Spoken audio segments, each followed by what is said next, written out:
Hi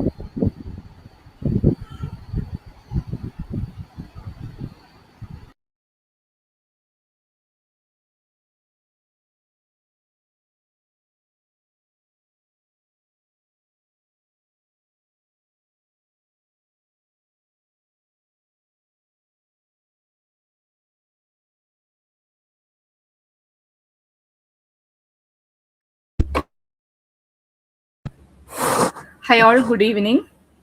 എല്ലാവർക്കും audible ആണോ? Okay. എല്ലാവർക്കും ടോസ് അക്കാഡമിയിലേക്ക് സ്വാഗതം. ഇന്ന് നമ്മൾ ഈ ഒരു വെബിനാർ അറേഞ്ച് ചെയ്തിരിക്കുന്നത് ഓൾറെഡി HSSTയുടെ സുവോളജി മാത്രമല്ല വിവിധ വിഷയങ്ങളുടെ നോട്ടിഫിക്കേഷൻ ഓൾറെഡി PSCയുടെ സൈറ്റിൽ വന്നിട്ടുണ്ട്. സോ എല്ലാവരും അതിനുള്ള പ്രിപ്പറേഷൻ ഓൾറെഡി സ്റ്റാർട്ട് ചെയ്തിട്ടുണ്ടാകും. കുറച്ച് പേര് സ്റ്റാർട്ട് ചെയ്യാൻ പോകണേ ഉള്ളൂ. അപ്പോൾ ഈ ഒരു വെബിനാർ വഴിയിട്ട് നമ്മുടെ പ്രീവിയസ് വിന്നേഴ്സും ഈ ഗൂഗിൾ മീറ്റിൽ അവൈലബിൾ ആണ്. അപ്പോൾ എന്തൊക്കെ സ്ട്രാറ്റജീസ് ആണ് അവർ മെയിൻലി ഫോളോ ചെയ്തത് തുടങ്ങിയ കാര്യങ്ങളൊക്കെ നിങ്ങളുമായിട്ടൊന്ന് ഷെയർ ചെയ്യാൻ വേണ്ടിയിട്ടാണ്. സോ ആദ്യം വിന്നേഴ്സിന്റെ മീറ്റ് ആയിരിക്കും നമ്മൾ ചെയ്യുന്നത്. ആൻഡ് അതിനുശേഷമായിരിക്കും ഒരു സ്റ്റഡി പ്ലാൻ വീഡിയോ നമ്മളിവിടെ പ്രിപ്പയർ ചെയ്തിട്ടുണ്ട്. ആ ഒരു സ്റ്റഡി കാരണം ഓൾറെഡി കലണ്ടറും വന്നു കഴിഞ്ഞിട്ടുണ്ട്. ഈ വർഷത്തെ PSC കലണ്ടർ ഓൾറെഡി പബ്ലിഷ് ചെയ്തു. അപ്പൊ അത് പ്രകാരം നോക്കുകയാണെങ്കിൽ മെയ് മുതൽ ജൂലൈ വരെയാണ് HSST വിഷയങ്ങളുടെ പരീക്ഷ നടക്കുന്ന പീരിയഡ് പറഞ്ഞിരിക്കുന്നത്. വോയിസ് കട്ടാകുന്നുണ്ടോ?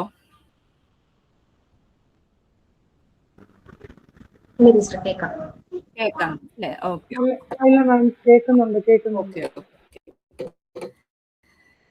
അപ്പൊ ചിലപ്പോൾ റേഞ്ച് ഇഷ്യൂസ് വല്ലതും ആയിരിക്കും കേട്ടോ. അവിടെ സ്മിത അപ്പൊ ഒന്ന് ചെക്ക് ചെയ്യാം. അപ്പൊ ഓൾറെഡി മെയ് മുതൽ ജൂലൈ വരെയാണ് ഡേറ്റ് വന്നിട്ടില്ല. ആ ഒരു പീരീഡിലാണ് എക്സാം അനൗൺസ് ചെയ്തിരിക്കുന്നത്. അപ്പൊ നിങ്ങൾ എന്തായാലും മെയ് മുതൽ എന്ന് പറയുമ്പോൾ മെയ്യിൽ തന്നെ എക്സാം അങ്ങ് പ്രതീക്ഷിക്കാം. ഇലക്ഷനൊക്കെ ഉണ്ടെങ്കിൽ മാറ്റിവെക്കും, നീണ്ടുപോകുമെന്ന് ഒരിക്കലും വിചാരിക്കേണ്ട കാര്യമില്ല. മെയ് നമ്മൾ ഫോക്കസ് കൊടുത്തിട്ട് വേണം നിങ്ങൾ എക്സാം പ്രിപ്പറേഷന് സ്റ്റാർട്ട് ചെയ്യാൻ വേണ്ടിയിട്ട്. കാരണം ഇപ്പൊ PSCയുടെ സ്കെഡ്യൂൾ നോക്കുകയാണെങ്കിൽ എക്സാംസ് എല്ലാം ഒരുവിധം കറക്റ്റ് ആയിട്ടൊക്കെ വരുന്നുണ്ട്. കാരണം കൺഫേം മാത്രമേ കറക്റ്റ് ആയിട്ടുള്ള ഒരു ഡേറ്റ് അറിയാനായിട്ട് സാധിക്കുള്ളൂ. എക്സാമിന് 2 മാസം മുന്നേ എന്തായാലും കൺഫർമേഷൻ വരും. അപ്പോൾ നിങ്ങളിപ്പോൾ ഈ ജാനുവരിയിൽ പ്രിപ്പറേഷൻ സ്റ്റാർട്ട് ചെയ്യുമ്പോൾ മെയ് ഫോക്കസ് ചെയ്തിട്ട് വേണം പ്രിപ്പറേഷൻ സ്റ്റാർട്ട് ചെയ്യാനായിട്ട്. മാർച്ചിനുള്ളിൽ കംപ്ലീറ്റ് ആയിട്ട് പോർഷൻസ് കവറപ്പ് ചെയ്യുക, including the general paper. April പൂർണ്ണമായിട്ട് റിവിഷന് വേണ്ടിയിട്ട് മാറ്റിവെക്കുക. അപ്പൊ ഈ ഒരു സ്ട്രാറ്റജി ആയിരിക്കണം നിങ്ങൾ ഫോളോ ചെയ്യേണ്ടത്. ഈ ഒരു പ്രിപ്പറേഷന് വേണ്ടിയിട്ട് നിങ്ങളെ ഹെൽപ്പ് ചെയ്യാനായിട്ട് സോ നമ്മുടെ ഒരു പ്രീവിയസ് വിന്നേഴ്സിനെ സ്വാഗതം ചെയ്യുകയാണ്. അപ്പൊ നമ്മുടെ ആദ്യത്തെ വിന്നർ എന്ന് പറയുന്നത് മൈനു ആണ്. സോ മൈനു അവൈലബിൾ അല്ലേ? ഓക്കെ, മൈനു പ്രസന്റ് ആയിട്ടുണ്ട്. അപ്പോൾ മൈനുവിനെ കുറിച്ച് ആദ്യം ഒന്ന് പറയാണ്. HSSC പരീക്ഷയിൽ മൈനു 35th റാങ്ക് ആണ്. ഓൾറെഡി ഹയർ സെക്കൻഡറിയിൽ അപ്പോയിന്റഡ് ആയിട്ടുണ്ട്. അപ്പൊ ഹയർ സെക്കൻഡറി പരീക്ഷ വന്നു കഴിഞ്ഞിട്ടുണ്ടെങ്കിൽ അടുത്ത് വരുന്ന ഒരു എക്സാം എന്ന് പറയുന്നത് VHSC ആണ്. ഉടനെ ഒരു ഗ്യാപ്പ് എക്സാം കഴിയുമ്പോൾ തന്നെ അടുത്ത VHSC വിളിക്കും. ഇപ്പൊ HSSCക്ക് ഒരു 35th റാങ്ക് അറ്റൈൻ ചെയ്ത മൈനു അടുത്ത എക്സാമിന് ഏറ്റവും ഹയസ്റ്റ് റാങ്ക് VHSCയിൽ ഫസ്റ്റ് റാങ്ക് തന്നെ വാങ്ങിച്ചിരിക്കുകയാണ്. അപ്പൊ തീർച്ചയായിട്ടും ഒരു കറക്റ്റ് സ്ട്രാറ്റജിയിലൂടെ പോയത് കൊണ്ടാണ് ഈ 1ാം റാങ്ക് ലഭിച്ചിരിക്കുന്നത്. നമുക്ക് അവിടെ കൃത്യമായിട്ടൊരു പഠനം വേണം, MCQs നന്നായിട്ട് പ്രാക്ടീസ് ചെയ്യണം. അത് മാത്രമല്ല, എത്ര നന്നായിട്ട് നമുക്ക് സബ്ജക്ട് എത്ര നന്നായിട്ട് അറിയാമെന്ന് പറഞ്ഞാലും കൃത്യമായിട്ട് റിവിഷൻ ചെയ്തില്ല എന്നുണ്ടെങ്കിൽ ഒരിക്കലും നമുക്കൊരു നെഗറ്റീവ് മാർക്സ് കുറയ്ക്കാനും കൂടുതൽ മാർക്ക് സ്കോർ ചെയ്യാനും സാധിക്കില്ല. ഒത്തിരി കൺഫ്യൂഷൻസ് വരും. അപ്പൊ കൃത്യമായിട്ട് ഒരു ഫസ്റ്റ് റാങ്ക് ഹോൾഡറുടെ സ്റ്റഡി സ്ട്രാറ്റജീസ് ആണ് നിങ്ങൾ ഇനി കേൾക്കാനായിട്ട് പോകുന്നത്. അപ്പൊ ഓൾറെഡി പല സ്റ്റുഡൻസിന്റെയും അവരുടെ ക്വസ്റ്റ്യൻസ് ഒക്കെ ഓൾറെഡി മൈനുവിന് കൊടുത്തിട്ടുണ്ടായിരുന്നു. മൈനു ഒന്ന് പറയാമോ എങ്ങനെയാണ് ഒരു study strategies? Thank you Mainu. പറ്റുന്നുണ്ടല്ലോ, ഓഡിബിൾ ആണ്, കുഴപ്പമില്ല. ഞാൻ ആദ്യം ബാക്കി ആ സമയത്ത് ഞാൻ ഡെലിവറി കഴിഞ്ഞിരിക്കുന്ന സമയമായിരുന്നു. അപ്പം എനിക്ക് കുറച്ച് അറിയാലോ, ഫീഡ് ചെയ്യണം, പിന്നെ വീട്ടിലെ കുറച്ച് കാര്യങ്ങളൊക്കെ, അങ്ങനെ നമ്മൾ കുറച്ച് ബിസി ആയിരിക്കും. എനിക്ക് ആദ്യം ആയിട്ട് പറയേണ്ട കാര്യം എന്ന് പറഞ്ഞാൽ ടോസ് അക്കാഡമി നല്ല രീതിയിൽ എങ്ങനെയാണ് നമ്മുടെ പഠനം എങ്ങനെ ആയിരിക്കണമെന്നുള്ളത് കൃത്യമായിട്ട് പറഞ്ഞത് ടോസ് അക്കാഡമിയിലൂടെയാണ്. അത് റൊമീന മിസ്സിന്റെ നോട്ട്സ് ഒക്കെ നമ്മൾ വളരെ അതിന്റെ ഒരു നിലവാരം നമ്മൾ എടുത്തു പറയണം. ടീച്ചർ തന്ന ആ നോട്ട്സിൽ നിന്നാണ് സത്യം പറഞ്ഞാൽ എങ്ങനെ ആയിരിക്കണം അതിന്റെ ഒരു രീതിയിൽ നമ്മൾ അപ്രോച്ച് ചെയ്യേണ്ടതെന്നുള്ളതിന്റെ ആദ്യത്തെ കാര്യം എനിക്ക് മനസ്സിലാവുന്നത് റൊമിന മിസ്സിന്റെ നോട്ട്സിലൂടെയാണ്. അപ്പോൾ ഞാൻ എങ്ങനെയാ ചെയ്തിരുന്നതെന്ന് വെച്ചാൽ, അപ്പം ആദ്യം ക്ലാസ് ടോസ് അക്കാഡമിയിൽ നിന്ന് നമുക്ക് റെക്കോർഡഡ് ക്ലാസ്സസ് ഉണ്ടല്ലോ, അപ്പൊ അതാദ്യം കാണുമായിരുന്നു. അപ്പം കാര്യങ്ങൾ ആദ്യം നമ്മളൊന്ന് മനസ്സിലാക്കിയെടുക്കും, എന്താണ് നമ്മൾ പഠിക്കാൻ പോകുന്നതെന്നുള്ള ഒരു ആശയം അപ്പൊ നമുക്ക് കിട്ടും. അപ്പൊ അതിനുശേഷം ഡിഗ്രിയിലെ നമ്മുടെ നോട്ട്സ്, PG നോട്ട്സ്, മിസ് തന്ന നോട്ട്സ്, അപ്പൊ ഇതെല്ലാം നമ്മൾ പഠിച്ചതിന് ശേഷം ആ കാര്യം അങ്ങ് ഗ്രഹിക്കുക എന്നുള്ളതാണ് ആദ്യത്തെ കാര്യം. അതിനുശേഷം 1ാം വട്ടം പഠിച്ചതിന് ശേഷം 2ാം വട്ടം നമ്മൾ റിവിഷൻ എടുക്കുമ്പോൾ മാത്രമാണ് ഞാൻ നോട്ട്സ് ആയിട്ട് നമ്മൾ എഴുതുന്നത്. അപ്പൊ നമുക്ക് കുറച്ചുകൂടെ ബ്രീഫായിട്ട്, കുറച്ചുകൂടി പിന്നീടുള്ള, നമ്മൾ 2 വട്ടം മാത്രമല്ലല്ലോ, പിന്നീട് 4ഉം 5ഉം വട്ടം നമ്മൾ റിവൈസ് ചെയ്യുമ്പോൾ നമുക്ക് ആവശ്യമുള്ള കാര്യങ്ങൾ മാത്രം ഒരു ടൈം ലിമിറ്റിനുള്ളിൽ നിന്നുകൊണ്ട് നമുക്ക് വേഗം പഠിച്ചെടുക്കാൻ പറ്റും. നമുക്കിപ്പോൾ ഒരു യൂണിറ്റ് അതിന്റെ വെയിറ്റേജ് ഒരു 10 മാർക്കോ 15 മാർക്കോ ആണെങ്കിൽ തന്നെ നമുക്ക് 1 മാസമോ 2 മാസമോ ഇരുന്ന് വേണമെങ്കിലും പഠിക്കാം. ഒരാഴ്ചയോ അല്ലെങ്കിൽ 2 ആഴ്ചയ്ക്കുള്ളിലോ നമുക്ക് അത് തീർക്കാം. അപ്പോൾ പിന്നീട് റിവൈസ് ചെയ്യുമ്പോൾ അത് എന്താണ്, പിന്നീട് അതിന്റെ സമയം, നമ്മൾ ആ യൂണിറ്റിന് കൊടുക്കുന്ന സമയം എന്താണ്, നമുക്ക് കുറച്ചുകൊണ്ട് വരാൻ ഇങ്ങനെയുള്ള ഷോർട്ട് നോട്ട്സ് സഹായിക്കും. ഷോർട്ട് നോട്ട് എന്ന് നമ്മൾ പറയുമ്പോൾ തന്നെ നമ്മൾ ഈ പാരഗ്രാഫ് വൈസ് അല്ലെങ്കിൽ അങ്ങനെ എഴുതിയിട്ട് കാര്യമില്ലെന്നാണ് എൻ്റെ ഒരു നിഗമനം. കാരണം നമ്മൾ ഇപ്പം കോൺസെപ്റ്റ് മാപ്പ്, നമ്മൾ BEdനൊക്കെ പഠിക്കുമ്പോൾ നമ്മൾ കോൺസെപ്റ്റ് മാപ്പ് പഠിക്കും. അപ്പോൾ ആ രീതിയിൽ എഴുതുക. നമ്മൾ പദസൂര്യനൊക്കെ വരയ്ക്കും. ഇപ്പോൾ ഒരു എക്സാമ്പിൾ പറയുകയാണെങ്കിൽ, ഇപ്പോൾ ഹ്യൂമൻ ജീനോം പ്രോജക്റ്റ്, ഇപ്പോൾ സുവോളജി മാത്രമല്ല മറ്റ് വിഷയങ്ങൾ ഉണ്ടെന്നാണ് ഞാൻ മനസ്സിലാക്കുന്നത്. ഇപ്പൊ ഏതൊരു കോൺസെപ്റ്റ് ആണെങ്കിലും ഇപ്പോൾ ഹ്യൂമൻ ജീനോം പ്രോജക്റ്റ് എന്ന് നമ്മളിപ്പോൾ എഴുതിയിട്ട് അതിന്റെ ഇയർ എഴുതുക, അല്ലെങ്കിൽ എന്തൊക്കെയായിരുന്നു അതിന്റെ ഒബ്ജക്റ്റീവ് എന്ന് എഴുതുക. അത് മാത്രം നമ്മൾ അതിനെ സറൗണ്ട് ചെയ്ത് ഇങ്ങനെ പോയിന്റ്സ് പോലെ ആക്കുക. അല്ലെങ്കിൽ എന്തെങ്കിലും ഒരു പ്രോസസ്സിനെ കുറിച്ചാണ് നമ്മൾ പഠിക്കുന്നതെങ്കിൽ അതിന്റെ ഫ്ലോ ചാർട്ട് രീതിയിൽ നമ്മൾ ഇങ്ങനെ എഴുതി വെക്കുക. അപ്പോൾ കൂടുതലും നമ്മൾ കണ്ട് പഠിക്കുന്ന, ഞാനൊക്കെ എന്ന് പറഞ്ഞാൽ ഒരു വിഷ്വൽ ലേണർ ആണ്, എനിക്ക് കൂടുതലും കണ്ട് കാര്യങ്ങൾ മനസ്സിലാക്കുന്നതിനാണ് ഇഷ്ടം.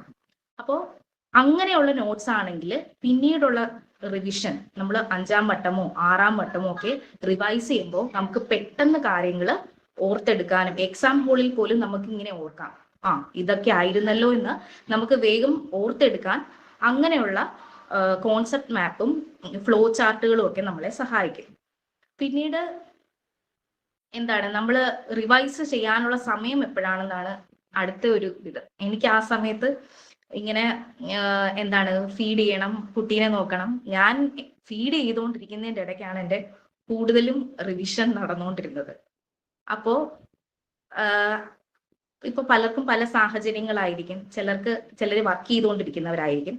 അപ്പോൾ നിങ്ങൾ ബസ്സിൽ പോകുമ്പോഴോ അല്ലെങ്കിൽ നിങ്ങൾക്കൊരു ഫ്രീ ടൈം, അത് നിങ്ങളങ്ങ് ഒത്തിരി സമയം നമുക്ക് കിട്ടും, അല്ലെങ്കിൽ പഠിക്കാനായിട്ട് യൂണിവേഴ്സ് എനിക്കൊരു സമയം അങ്ങ് ഒരുക്കി തരും എന്ന് വിചാരിക്കരുത്. കിട്ടുന്ന സമയം എപ്പോഴാണോ അതൊരു 5 മിനിറ്റ് ആണെങ്കിലും നമ്മൾ അത് യൂട്ടിലൈസ് ചെയ്യുക. പുതിയതായിട്ടൊരു കാര്യം പഠിക്കണമെന്നില്ല, നിർബന്ധമില്ല. ആ കിട്ടുന്ന 5 മിനിറ്റിൽ നമ്മൾ പഠിച്ചൊരു കാര്യം ഓർത്തെടുക്കാനും കൂടി നമ്മൾ ആ സമയത്ത് ഒരു 5 മിനിറ്റ് കിട്ടിയാൽ ഇത് കഴിഞ്ഞിട്ട് ആ പ്രോസസ്സ്, അടുത്ത നെക്സ്റ്റ് സ്റ്റെപ്പ് എന്തായാലും, അല്ലെങ്കിൽ ഏത് വർഷമാണ് അത് എസ്റ്റാബ്ലിഷ് ചെയ്തത്, അല്ലെങ്കിൽ ആരൊക്കെയാണ് ഫൗണ്ടേഴ്സ്, അങ്ങനെയൊക്കെയുള്ള കാര്യങ്ങൾ നമുക്ക് ആ ഒരു 5 മിനിറ്റ് കിട്ടുമ്പോൾ നമുക്ക് വേണമെങ്കിൽ ഒന്ന് ഓർത്തെടുക്കാം.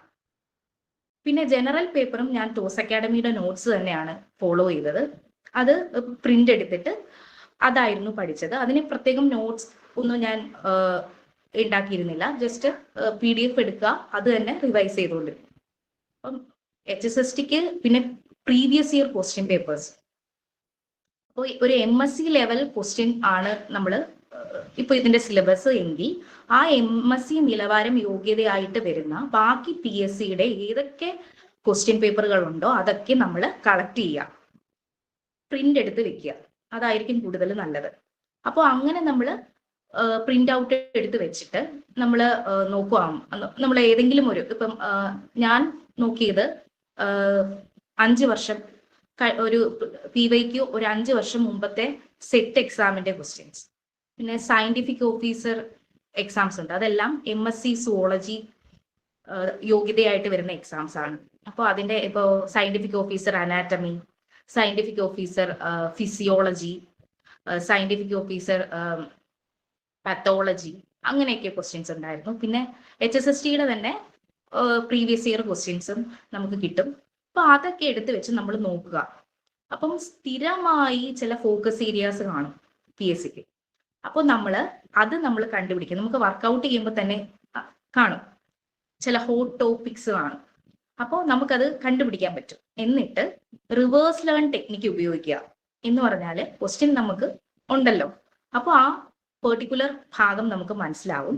നമ്മളപ്പോൾ ആ ഭാഗം നമ്മൾ എവിടെയാണോ നോട്ട്സിൽ കൊടുത്തിരിക്കുന്നത് അത് നമ്മൾ കൂടുതൽ അതിന് വെയിറ്റേജ് കൊടുത്തുകൊണ്ട് പഠിക്കുക. മനസ്സിലാവുമെന്ന് വിശ്വസിക്കുന്നു.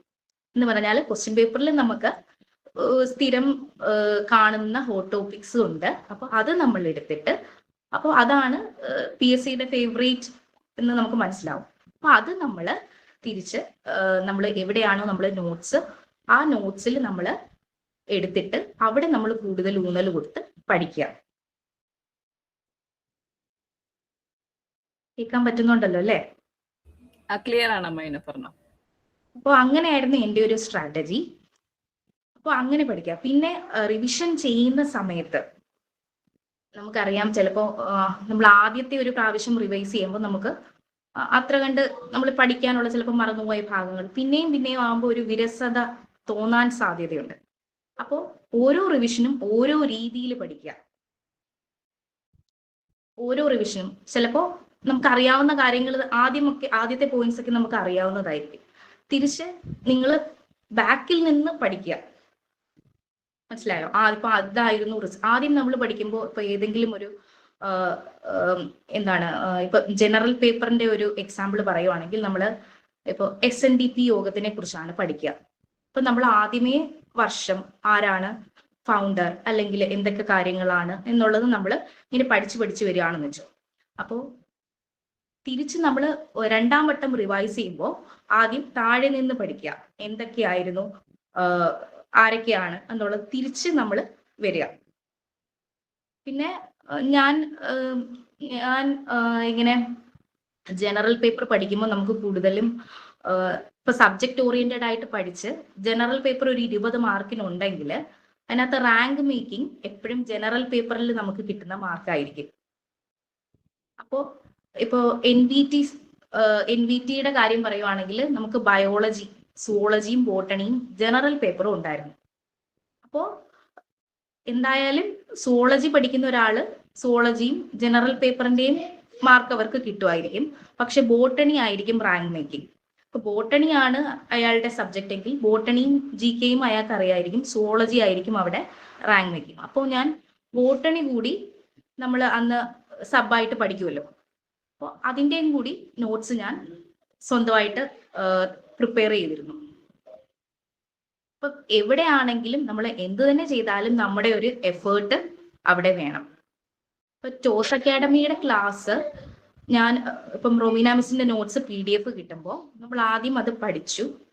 ഇപ്പൊ ഒരു ക്വസ്റ്റ്യൻ ഉണ്ടല്ലോ, ആദ്യം തന്നെ പ്രീവിയസ് ഇയർ നമ്മൾ ആദ്യം നോക്കുന്നതിനോട് എനിക്ക് അങ്ങനെ താല്പര്യമില്ല. ചിലർ അങ്ങനെയാണ് ചെയ്യുന്നതെങ്കിലും പ്രീവിയസ് ഇയർ നമ്മൾ ആദ്യം നോക്കുന്നതിനേക്കാൾ നമ്മൾ കുറച്ചെങ്കിലും പഠിച്ചതിന് ശേഷം മാത്രം PYQ നോക്കുന്നതായിരിക്കും നല്ലത്.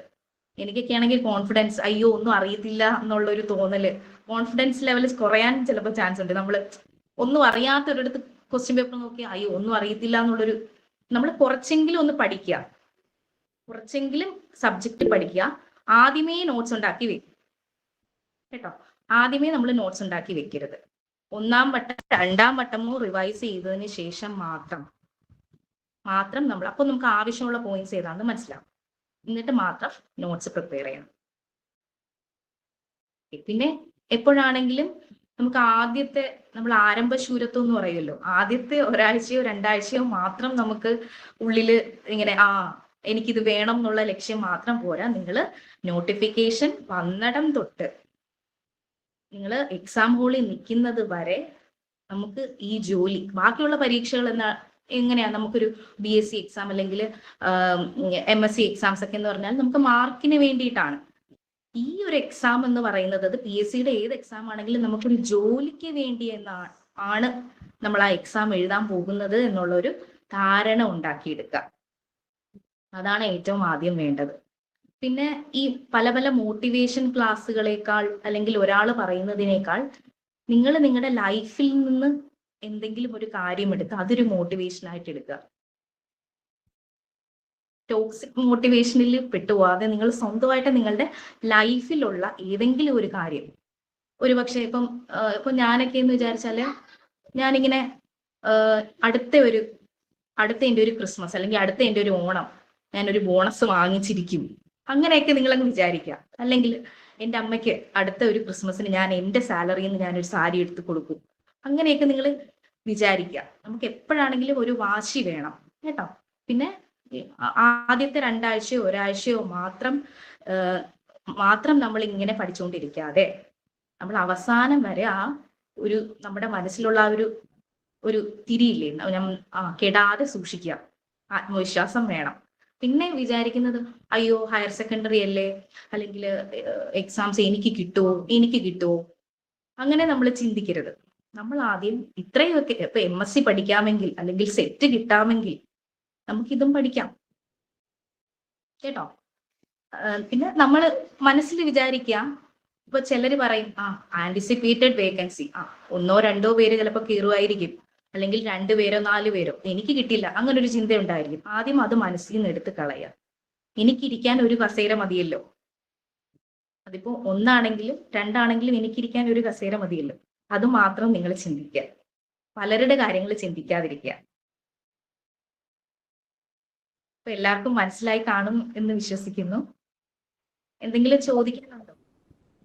മൈനു ഒരാളൊരു ഡൗട്ട് വെച്ചിട്ടുണ്ട്. മൈനു പ്രിപ്പറേഷന്റെ സമയത്ത് എന്തെങ്കിലും ടൈം ടേബിൾ സ്വന്തമായിട്ട് സെറ്റ് ചെയ്തോന്ന്? ടൈം ടേബിൾ ആയിട്ട് അന്ന് ഞാൻ ഫീഡ് ചെയ്യുന്ന മദർ ആയിരുന്നു. ഞങ്ങൾക്കന്ന് 2-3 മാസം, അപ്പം എപ്പം സമയം കിട്ടുമെന്ന് നമുക്ക് പറയാൻ പറ്റത്തില്ല. അങ്ങനെ ഒരു ടൈം ടേബിൾ ഇട്ടിരുന്ന് ഇങ്ങനെ പഠിക്കാനുള്ള ഒരു സാവകാശം ഇല്ലായിരുന്നു. എപ്പോ സമയം കിട്ടുന്നു, എപ്പോ കുഞ്ഞുറങ്ങുന്നോ, എപ്പോ ഫീഡ് ചെയ്യുന്നോ അപ്പോ ആണ് നമ്മൾ പഠിക്കുക. എനിക്ക് റൊമീന മിസ്സിന്റെ ക്ലാസ്സിന്റെ ഞാൻ റൊമീന മിസ്സിനെ കണ്ടിട്ടേ ഇല്ല, പക്ഷെ മിസ്സിന്റെ സൗണ്ട് എനിക്ക് നല്ലപോലെ അറിയാം. ഞാൻ ഹെഡ്സെറ്റ് വെക്കുക, അല്ലെങ്കിൽ മിസ്സിന്റെ ക്ലാസ് ഇങ്ങനെ കേട്ടോണ്ടിരിക്കുക, അല്ലെങ്കിൽ ഞാൻ PDF മിസ്സിന്റെ നോട്ട്സ് അല്ലെങ്കിൽ ഞാൻ എഴുതിയ നോട്ട്സ് ഇങ്ങനെ സൈഡിൽ വെച്ച് ഫീഡ് ചെയ്യും. ഇങ്ങനെ സൈഡിൽ ഞാൻ ഇങ്ങനെ വെച്ചിങ്ങനെ വായിച്ചുകൊണ്ടിരിക്കും. സമയം കിട്ടുന്നത് എപ്പോഴാണോ അപ്പോൾ അതായിരുന്നു അത് എൻ്റെ ഒരു ആവശ്യമായിരുന്നു. ഏറ്റവും എളുപ്പം, ഏറ്റവും വേഗത്തിൽ ജോലി കിട്ടുക. പിന്നെ എല്ലാവരും മറ്റൊന്നുകൂടി മനസ്സിൽ വെക്കണം, ഇങ്ങനെ വർഷങ്ങളോളം ഞാൻ ഇങ്ങനെ എഴുതിക്കൊണ്ടിരിക്കില്ല. ഇതിന്റെ ലാസ്റ്റ് ചാൻസ് ആണെന്ന് വിചാരിച്ച് അങ്ങനെ പഠിക്കുക. അല്ലെങ്കിൽ ചിലർ വിചാരിക്കും 3 വർഷം കഴിയുമ്പോഴും വിളിക്കുമല്ലോ, 2 വർഷം കഴിയുമ്പോഴും വിളിക്കുമല്ലോ, അങ്ങനെ വിചാരിച്ചിട്ട് കാര്യമില്ല. എന്റെ ലാസ്റ്റ് എക്സാം ആണ്, ലാസ്റ്റ് ചാൻസ് ആണെന്ന് വിചാരിച്ച് എഴുതുക.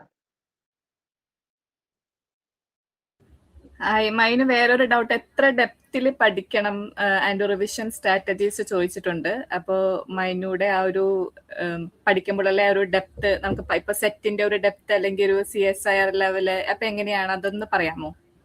ഞാൻ സ്റ്റാൻഡേർഡ് ടെക്സ്റ്റ് ബുക്ക് ഒന്നും നോക്കിയിട്ടില്ല. കാരണം എനിക്കറിയാം റൊമീന മിസ്സി നോട്ട്സ് ഒക്കെ പ്രിപ്പയർ ചെയ്യുന്നത് സ്റ്റാൻഡേർഡ് ബുക്സ് ഒക്കെ നോക്കിയിട്ടായിരിക്കും.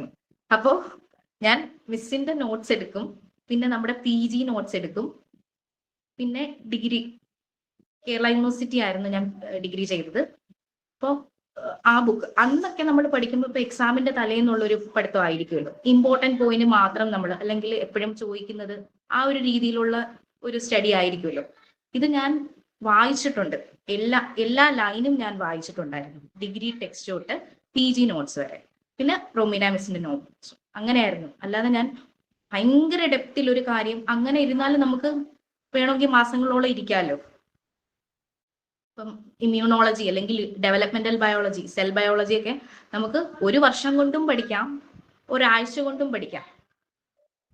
ഞാൻ കൂടുതൽ സ്റ്റാൻഡേർഡ് ബുക്സ് ഞാൻ അങ്ങനെ നോക്കിയിട്ടില്ല. കൂടുതൽ മിസ്സിന്റെ നോട്ട്സും PG നോട്ട്സും ഡിഗ്രി നോട്ട്സും ആണ് ഞാൻ നോക്കിയിരുന്നത്. അതുപോലെ മൈന് വേറെ ചോദ്യം ചോദിച്ചിരിക്കുന്നത്, എത്ര ടൈം എടുത്തു പ്രിപ്പറേഷന്, അതുപോലെ തന്നെ ഡെയിലി എത്ര മണിക്കൂർ പഠിക്കും, എത്ര മന്ത്സ് എടുത്തിട്ടാണ് പ്രിപ്പയർ ചെയ്തത്? ടൈമിന്റെ കാര്യമാണ് ട്ടോ ചോദിച്ചിരിക്കുന്നത്. ഡെയിലി എത്ര സമയം, അതുപോലെ തന്നെ ടോട്ടൽ എത്ര മന്ത്സ് ഇതിന് വേണ്ടിയിട്ട് പ്രിപ്പയർ ചെയ്തു എന്നുള്ള രീതിയിൽ.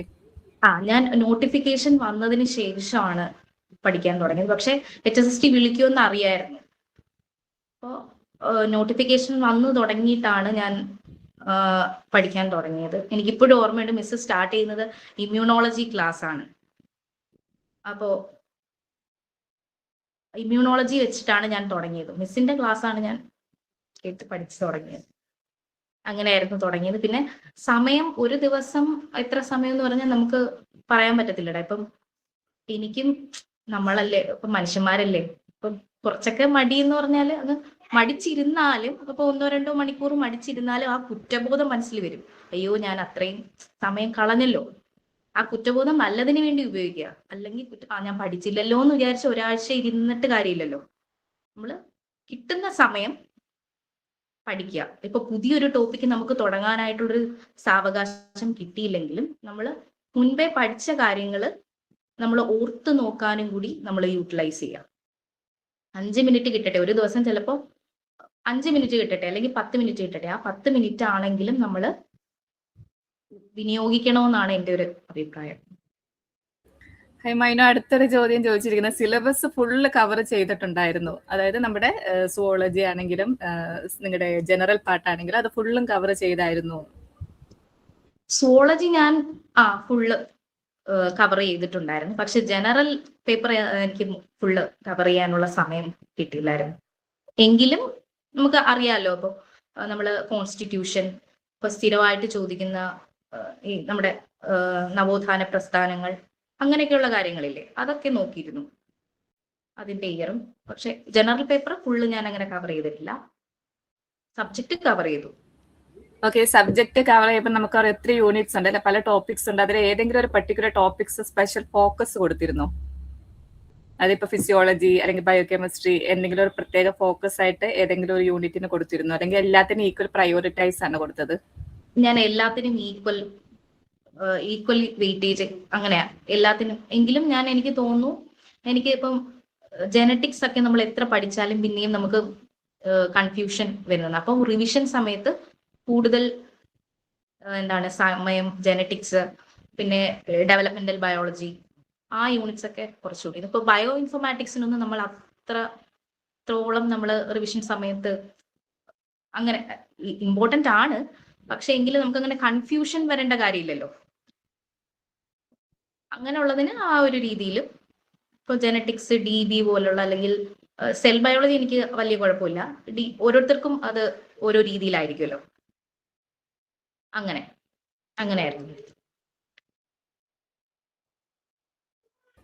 മൈന, വീണ്ടും ഒരു ചോദ്യം വന്നിരിക്കുന്നു, റിവിഷൻ എങ്ങനെയാണ് ചെയ്തത്?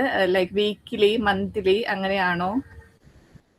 അങ്ങനെയല്ല, നമ്മളിപ്പോ ഇന്ന് പഠിച്ചിട്ട് അപ്പൊ നാളെ അതിന്റെ കണ്ടിന്യൂവേഷൻ ആണെങ്കിൽ ഇന്നത്തത് നമ്മൾ എന്തായാലും ഒന്ന് നോക്കുമല്ലോ.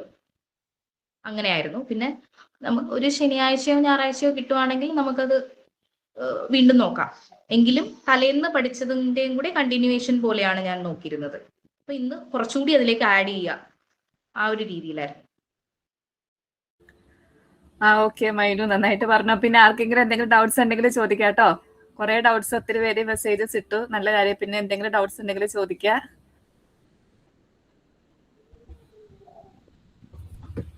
ഓക്കെ, അപ്പൊ ആർക്കും ഇനി ഡൗട്ട് ഇല്ല എന്ന് തോന്നണു.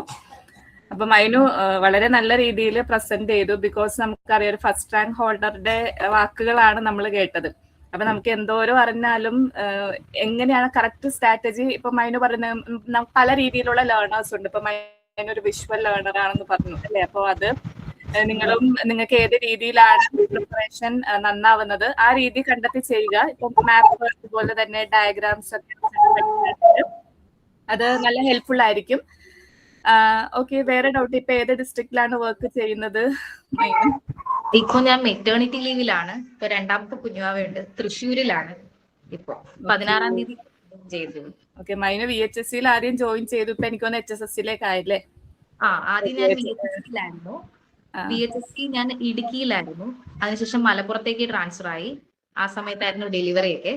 പിന്നീട് HSST ഇപ്പൊ കിട്ടി. അങ്ങനെ തൃശ്ശൂരിലേക്ക് ജോയിൻ ചെയ്തിരുന്നു. ഓക്കെ, വേറെ ചോദ്യം ചോദിച്ചിരുന്നു, NCERT ടെക്സ്റ്റ് ബുക്സ് പഠിച്ചിരുന്നു എന്ന്. NCERT ഞാൻ നോക്കിയിരുന്നില്ല.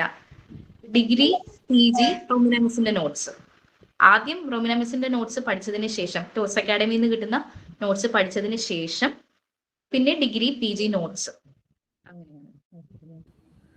Okay മൈനു, thank you. അപ്പൊ എല്ലാവർക്കും ഡൗട്ട്സ് ഒക്കെ ക്ലിയർ ആയിന്ന് തോന്നുന്നു അല്ലെ? നല്ല രീതിയിൽ നന്നായിട്ട് തന്നെ എക്സ്പ്ലെയിൻ ചെയ്തിട്ടുണ്ട്. ഇപ്പൊ ഈ നമുക്കറിയാം, കുഞ്ഞു കുട്ടിയായിട്ടൊക്കെ ഇരുന്ന് പഠിക്കുമ്പോൾ എന്തോ ഒരു എഫേർട്ട് എടുത്തിട്ടായിരിക്കും ഈ ഒരു ഫസ്റ്റ് റാങ്ക് തന്നെ എത്തിയിരിക്കുന്നത്. അപ്പൊ അതിന്റെ ഇമ്പോർട്ടൻസ് മൈനു പറഞ്ഞു നോക്കുക. ഏറ്റവും കൂടുതൽ സ്ട്രെസ് ചെയ്ത് പറഞ്ഞിട്ടുള്ളത് റിവിഷൻ ആണ്. ഏറ്റവും ആദ്യം സബ്ജക്റ്റിനെ കുറിച്ച് നല്ല അറിവ് കിട്ടുക, നന്നായിട്ട് റിവിഷൻ ചെയ്യുക. റിവിഷൻ ഒരിക്കലും അവസാനത്തേക്ക് വെക്കേണ്ട കാര്യമില്ല. ഇന്ന് പഠിച്ചത് തീർച്ചയായിട്ടും നമ്മൾ നാളെ റിവിഷൻ ചെയ്യണം. അല്ലാന്നുണ്ടെങ്കിൽ നന്നായിട്ട് മറന്നു പോയി എക്സാം ഹോളിൽ ഒത്തിരി കൺഫ്യൂഷൻസ് വരും. അതേപോലെ തന്നെ PYQs, ക്വസ്റ്റ്യൻ പേപ്പർ ആയിട്ടുള്ള പ്രിപ്പറേഷൻ അവസാന നിമിഷത്തിലാണ്, അവസാനത്തെ സമയം. നമുക്ക് പോർഷൻസ് ഒരു വിധമൊക്കെ നമ്മൾ കവർ ആയാലല്ലേ ഒരു കോൺഫിഡൻസ് വരുള്ളൂ. നമുക്ക് ഓരോരുത്തരുടെ ഇഷ്ടം അനുസരിച്ചിട്ട് ചെയ്യാം. നല്ല എക്സ്പ്ലനേഷൻ ആയിരുന്നു കേട്ടോ. അപ്പൊ എല്ലാവർക്കും ഹൈലി മോട്ടിവേറ്റഡ് ആയിരിക്കും, എനിക്ക് നന്നായിട്ട് ഉറപ്പാണ്. So മൈനു, thank you. നമ്മള് ഇനി അടുത്ത ഒരു നമ്മുടെ HSST വിന്നറിനെ വിളിക്കുകയാണ്. സുഹൃത അവൈലബിൾ ആണോ? കേൾക്കാമോ സുഹൃത? ഓക്കെ സുഹൃത, ഒന്ന് നമ്മൾ കുറച്ച് ക്വസ്റ്റ്യൻസ് തന്നിരുന്നല്ലോ, അപ്പൊ ഒന്ന് എക്സ്പ്ലെയിൻ ചെയ്യാം സ്റ്റഡി സ്ട്രാറ്റജി. സുഹൃത, വീഡിയോ ഒന്ന് ഓണാക്കാമോ? ഞാൻ ഒരു HSST ടോസിൽ ജോയിൻ ചെയ്യുമ്പോൾ ഒരു ബിഗിനർ ആയിരുന്നു. അതായത് ഞാൻ B.Ed കഴിഞ്ഞ് ഫസ്റ്റ് എഴുതുന്ന ഒരു ടീച്ചിങ്ങിൽ എഴുതുന്ന PSC എക്സാം HSST ആയിരുന്നു. എനിക്ക് ഇതിനെക്കുറിച്ച് വലിയൊരു ഐഡിയ ഒന്നും ഉണ്ടായിരുന്നില്ല. എത്രത്തോളം പഠിക്കണമെന്നോ എങ്ങനെയായിരിക്കും എക്സാം എന്നുള്ളതിനെ കുറിച്ച് വലിയൊരു ഐഡിയ ഒന്നും ഉണ്ടായിരുന്നില്ല. അപ്പം എനിക്ക് എന്തായാലും ഒരു ഗൈഡൻസ് കിട്ടിയാലേ മുന്നോട്ട് പോവുള്ളൂ എന്നുള്ള ഒരു അവസ്ഥയായിരുന്നു. അപ്പൊ ഞാനന്ന് നോക്കുന്ന സമയത്ത്, ഇന്നൊക്കെ നോക്കുകയാണെങ്കിൽ നമുക്ക് ഒരുപാടധികം കോച്ചിങ് സെന്റേഴ്സ് ഒക്കെ കാണാൻ പറ്റുന്നുണ്ട്. പക്ഷെ അന്ന് എനിക്ക് വളരെ കുറച്ച് ഇൻസ്റ്റിറ്റ്യൂട്ട്സ് ഒക്കെ കിട്ടിയിട്ടുണ്ടായിരുന്നുള്ളൂ. അതിപ്പോ നല്ലത് ഏതാണ് അങ്ങനെയൊന്നും അറിയുന്നുണ്ടായിരുന്നില്ല. അപ്പോ കുറച്ച് ഫ്രണ്ട്സിന്റെ സജഷൻ വഴിയാണ് ഞാൻ ടോസിലേക്ക് വന്നിട്ടുണ്ടായിരുന്നത്. അപ്പോ പക്ഷെ വന്നു കഴിഞ്ഞതിന് ശേഷം ഇപ്പോ ഞാന് ഈ ഒരു ഇതിലൊരു സപ്ലി ലിസ്റ്റിലാണ് ഉള്ളത്. എന്നാലും ഇതിലൊരു കയറാൻ പറ്റിയതിൽ തന്നെ ഭയങ്കര ഒരു പങ്ക് നമ്മുടെ ഈ ടോസ് അക്കാദമിക്ക് ഉണ്ട് എന്നാണ് എനിക്ക് പറയാനുള്ളത്. പിന്നെ ഞാൻ പറയുകയാണെങ്കിൽ എനിക്ക് ജനറൽ പാർട്ട് പൊതുവെ കുറച്ചും കൂടെ ടഫാണ് സബ്ജക്റ്റിനെ കമ്പയർ ചെയ്യുന്ന സമയത്ത്. അപ്പം ഞാൻ കൂടുതലും സബ്ജക്ട് പേപ്പർ ആണ് നോക്കിയിട്ടുണ്ടായിരുന്നത്. ജനറൽ പേപ്പർ ഞാൻ ടോസ് അക്കാദമിയിലെ ജനറൽ പേപ്പർ അലക്സ് സാർ എന്തൊക്കെയാണ് എടുത്തിട്ടുള്ളത് ആ കാര്യങ്ങളുടെ നോട്ട്, പിന്നെ കറണ്ട് അഫയേഴ്സ്, അത് മാത്രമാണ് ഫോളോ ചെയ്തത്. അതുപോലെ സബ്ജക്റ്റിൻ്റെതാണെങ്കിൽ ഞാൻ പിന്നെ റോമേന ടീച്ചറെ ക്ലാസ് കാണും. ഞാൻ ക്ലാസ്സിന്റെ കൂടെ തന്നെ നോട്ട് എഴുതി പഠിക്കുന്ന ആളാണ്. അപ്പൊ നോട്ട് അതിന്റെ കൂടെ എഴുതും. എന്നിട്ട് പിന്നെ കുറച്ചും കൂടെ, അതായത് ഇതുപോലെ എന്റേതും PG നോട്ട്സ് ഉണ്ടായിരുന്നു. ആ PG നോട്ട്സ് കൂടി റെഫർ ചെയ്തിട്ട് ഇതിൽ ഏതെങ്കിലും പോയിന്റ്സ് പറയാത്തതുണ്ടോ ആ പോയിന്റ്സും കൂടി നോട്ടിലേക്ക് ആഡ് ചെയ്ത് വെക്കുകയാണ് ചെയ്തിട്ടുണ്ടായിരുന്നത്. ആ നോട്ട്സ് തന്നെ വീണ്ടും റെഫർ ചെയ്യും. ഇനി റെഫർ ചെയ്യുമ്പോൾ എന്തെങ്കിലും ഡൗട്ട് ഉണ്ടാവുകയാണെങ്കിൽ ഞാൻ വീണ്ടും വീഡിയോ പോയിട്ട് കണ്ടിട്ട് അത് ക്ലിയർ ചെയ്യുക, അല്ലെങ്കിൽ റൊമാന മിസ്സിനോട് ചോദിക്കുകയായിരുന്നു ഉണ്ടായിരുന്നത്. പിന്നെ റിവിഷൻ ചെയ്യുന്ന സമയത്ത് നമ്മുടെ ടോസ് അക്കാദമിയിൽ ഒരു വീക്കെൻഡിൽ ഒരു എക്സാം ഉണ്ടാവും. ആൻഡ് സൺഡേ ഞാനും എക്സാമിന്റെ ഒരു ഡിസ്കഷൻ ഉണ്ടായിരുന്നു. അപ്പൊ അതെന്നെ നല്ല ഹെൽപ്പ് ചെയ്തിട്ടുണ്ട്. കാരണം ഞാൻ ആ എക്സാമിന് വേണ്ടി പ്രിപ്പയർ ചെയ്യും. പിന്നെ ആ ഒരു ക്വസ്റ്റ്യൻസ് ഒക്കെ വീണ്ടും ഡിസ്കസ് ചെയ്യുന്ന സമയത്ത് ആ ഏരിയ ഏകദേശം ക്ലിയർ ആവും. പിന്നെ റിവിഷൻ നേരത്തെ മൈൻ ടീച്ചർ പറഞ്ഞ പോലെ ഭയങ്കര ഇമ്പോർട്ടന്റ് ആണ്. നമ്മൾ ഒരു കാര്യം പഠിച്ച് അത് വിട്ട് കഴിഞ്ഞാൽ പിന്നെ കുറെ കാലം കഴിഞ്ഞ് അത് എടുക്കുമ്പോൾ നമുക്ക് പുതിയതുപോലെ തോന്നും. പക്ഷെ ആ പഠിച്ച് സമയം അതിനോട് അടുപ്പിച്ച് തന്നെ നമ്മൾ വീണ്ടും റിവിഷൻ ചെയ്യുകയാണെങ്കിൽ അത് നമുക്ക് ഭയങ്കര ഹെൽപ്ഫുൾ ആണ്. കുറച്ചു കാലം കഴിയുമ്പോൾ നമുക്ക് നമ്മൾ പഠിച്ചിരുന്നല്ലോ നമുക്ക് മൈൻഡിൽ ഇങ്ങനെ വരും. പിന്നെ ജസ്റ്റ് ഒന്നും കൂടി നോക്കിക്കഴിഞ്ഞാൽ നമുക്കത് തറോ ആവുമെന്നാണ് തോന്നുന്നത്. പിന്നെ എനിക്ക് തോന്നിയിട്ടുള്ള ഒരു കാര്യം, ഞാൻ ഈ എക്സാമിന് പ്രിപ്പയർ ചെയ്യുന്ന സമയത്ത് അതിന് മുന്നേ ആയിട്ട് ഞാൻ HSST ആയിട്ട്, അതായത് സ്കൂളിൽ ഗസ്റ്റ് ആയിട്ട് വർക്ക് ചെയ്തിട്ടുണ്ടായിരുന്നു. അപ്പോ ഞാൻ +1 +2 ടെക്സ്റ്റ് ബുക്ക് നന്നായിട്ട് തറോ ആക്കിയിട്ടുണ്ടായിരുന്നു. ക്ലാസ് എടുക്കുന്നതുകൊണ്ട് ആ സമയത്ത് നമ്മൾ പഠിച്ചിട്ടുണ്ടായിരുന്നു, വീണ്ടും അത് നോക്കിയിട്ടുണ്ടായിരുന്നു. അത് ഈ എക്സാമിന് എനിക്ക് ഹെൽപ്ഫുൾ ആയിട്ടാണ് തോന്നിയത്. പിന്നെ അതുപോലെ ഞാൻ നെറ്റിന് പ്രിപ്പയർ ചെയ്യുന്നുണ്ടായിരുന്നു. അപ്പം കുറച്ച് അതിനു വേണ്ടിയിട്ട് റെഫർ ചെയ്യുന്നു. എന്നാലും എനിക്ക് തോന്നിയിട്ടുള്ളത്, നമ്മൾ നെറ്റിന്റെ ഒരു ലെവലിലൊന്നും ഒരിക്കലും ഈ PSCന്റെ ക്വസ്റ്റ്യൻസ് എക്സ്പെക്ട് ചെയ്യരുത്. അപ്പം പ്രീവിയസ് ഇയർ ക്വസ്റ്റ്യൻ നോക്കിയാൽ തന്നെ നമുക്ക് ഏതൊരു ലെവലിലാണ് നമുക്ക് ക്വസ്റ്റ്യൻസ് വരുന്നതെന്ന് മനസ്സിലാക്കാൻ പറ്റുള്ളൂ. അപ്പൊ പ്രീവിയസ് ഇയർ ക്വസ്റ്റ്യൻസ് നന്നായിട്ട് റെഫർ ചെയ്യുക. എനിക്ക് പറയാനുള്ളത് +1 +2 ടെക്സ്റ്റ് ബുക്ക് നന്നായിട്ട് വായിക്കുക. വേർഡ് ബൈ വേർഡ് അല്ലെങ്കിൽ സെന്റൻസ് ബൈ സെന്റൻസ് നമ്മൾ നോക്കിയിട്ട് തറവാക്കുന്ന ഭയങ്കര ബെനിഫിറ്റ് ഉണ്ട്. എന്താ ഇതിലെന്താന്ന് വെച്ചാല് നമ്മൾ ചിലപ്പോൾ നല്ല ഡീപ്പായിട്ടൊക്കെ പഠിക്കും, പക്ഷെ ചിലപ്പോൾ ഒരു സർഫസ് ലെവലിൽ ചോദിക്കുമ്പോൾ നമുക്ക് അറിയുന്ന കാര്യമായിരിക്കും, പക്ഷെ ഓപ്ഷൻസ് കാണുമ്പോൾ നമുക്ക് കൺഫ്യൂഷൻ വരും. അപ്പൊ ആ കൺഫ്യൂഷൻ ഇല്ലാതാക്കുക, നമുക്ക് ബേസ് നന്നായിട്ട് ക്ലിയർ ആക്കുക, അതിന്റെ മുകളിൽ ഐഡിയ ഉണ്ടാക്കുക എന്നുള്ളതാണ് നമ്മൾ ചെയ്യേണ്ടത് എന്ന് എനിക്ക് തോന്നുന്നു. പിന്നെ റിവിഷൻ, എനിക്ക് പറയാനുള്ളത് എന്റെ എക്സ്പീരിയൻസ് എന്നാണ് ഞാൻ പറയുന്നത്, റിവിഷൻ ഒരിക്കലും അവസാനത്തേക്ക് മാറ്റി വെക്കരുത്. കാരണം ഇപ്പം എനിക്കൊക്കെ അവസാനം ഒന്നും കൂടെ എല്ലാം റിവൈസ് ചെയ്തില്ലെങ്കിൽ മര്യാദയ്ക്ക് എക്സാം അറ്റൻഡ് ചെയ്യാൻ പറ്റാത്ത ഒരാളാണ്. അപ്പോ അത് ഈ എക്സാമിന്റെ തൊട്ടൊരു മുന്നേ വീക്ക് എന്റെ വീട്ടില് ഏകദേശം എല്ലാവർക്കും ഒരു ഹോസ്പിറ്റൽ കേസ് വന്നു. അപ്പോ എനിക്ക് നല്ലപോലെ റിവൈസ് ചെയ്യാനൊന്നും പറ്റിയിട്ടുണ്ടായിരുന്നില്ല. അപ്പോ എനിക്ക് ഒന്നുകൂടി തോന്നിയത് എന്താന്ന് വെച്ചാൽ നമുക്ക് അങ്ങനത്തെ അൺപ്രഡിക്റ്റബിൾ ആയ സിറ്റുവേഷൻ എല്ലാവർക്കും വരാം. അപ്പം അതിന്റെ മുന്നേ എന്തായാലും റിവിഷൻ പെട്ടെന്ന് കംപ്ലീറ്റ് ചെയ്യുക. നമ്മൾ പഠിക്കുന്ന കാര്യങ്ങൾ പെട്ടെന്ന് റിവൈസ് ചെയ്ത് കംപ്ലീറ്റ് ആക്കുക എന്നുള്ളതാണ് അതിൽ ചെയ്യാനുള്ളത്. പിന്നെ എപ്പോഴും നമുക്ക് ചിലപ്പോൾ പുതിയ കാര്യങ്ങൾ പഠിക്കുന്നേക്കാളും പഠിച്ച കാര്യങ്ങൾ തന്നെ വീണ്ടും റിവൈസ് ചെയ്യാൻ വേണ്ടിയിട്ട് നോക്കുക. നമുക്കിപ്പം ചില ഏരിയ നമുക്ക് തീരെ ഓക്കെ തോന്നില്ല, ഇപ്പം ക്വസ്റ്റ്യൻസ് ഒന്ന് നോക്കുമ്പോൾ അത്ര ഇമ്പോർട്ടന്റ് അല്ല, അതായത് നമുക്ക് പഠിക്കാൻ ഭയങ്കര ബുദ്ധിമുട്ടാണ് എന്നുള്ള ഏരിയ ഒക്കെ ഉണ്ടെങ്കിൽ, ഞാൻ അങ്ങനെ പറയുന്നത് ശരിയാണോ എന്ന് അറിയില്ല, പക്ഷെ അത്ര ബുദ്ധിമുട്ടാണെന്നുണ്ടെങ്കിൽ കുറെ ടൈം അതിൽ സ്പെൻഡ് ചെയ്യുന്നതിനേക്കാളും നമ്മൾ കോൺഫിഡന്റ് ആയ ഏരിയ ഒന്നും കൂടി തറവാക്കുക എന്നുള്ളതാണ് നല്ലതെന്ന് തോന്നുന്നു. പിന്നെ ഞാൻ പറഞ്ഞല്ലോ എന്റെ ഒരു ഫസ്റ്റ് അറ്റംപ്റ്റ് ആയിരുന്നു. ഞാൻ ടോസ് അക്കാദമിയിൽ ഏപ്രിലാണ് ജോയിൻ ചെയ്യുന്നത്. ഓഗസ്റ്റിൽ നമ്മളെ എക്സാം വന്നു. ഞാനൊരു 4 months ആണ് കറക്റ്റ് ആയിട്ട് ടോസ് അക്കാദമിന്റെ എല്ലാ നോട്ട്സും കാര്യങ്ങളും ഒക്കെ വെച്ചത് ഫോളോ ചെയ്തിട്ടില്ല. അപ്പം ഇനിയും പഠിച്ചു തുടങ്ങിയിട്ടുള്ള ഇല്ലാത്ത ആൾക്കാർക്കും ഇപ്പം പഠിച്ചു തുടങ്ങിയാലും മതി. നമ്മളതിന് ടൈം കണ്ടെത്തുക, നമ്മുടെ മാക്സിമം നമുക്ക് കിട്ടുന്ന ടൈം പ്രൊഡക്റ്റീവായിട്ട് യൂസ് ചെയ്യുക എന്നുള്ളതാണ് പറയാനുള്ളത്. എല്ലാവരും ഇപ്പൊ തുടങ്ങിയിട്ടുണ്ടാവും, നമ്മളൊന്നും ആയിട്ടില്ല, അങ്ങനെ മടി പിടിച്ചിരിക്കേണ്ട ആവശ്യമില്ല. നമുക്ക് കഴിയുന്ന പോലെ ഇപ്പം നല്ലതായിട്ട് നോക്കുക, നമ്മുടെ മാക്സിമം കൊടുക്കാൻ പറ്റുന്ന ചെയ്യുക എന്നുള്ളതാണ് പറയാനുള്ളത്. പിന്നെന്താന്ന് വെച്ചാല്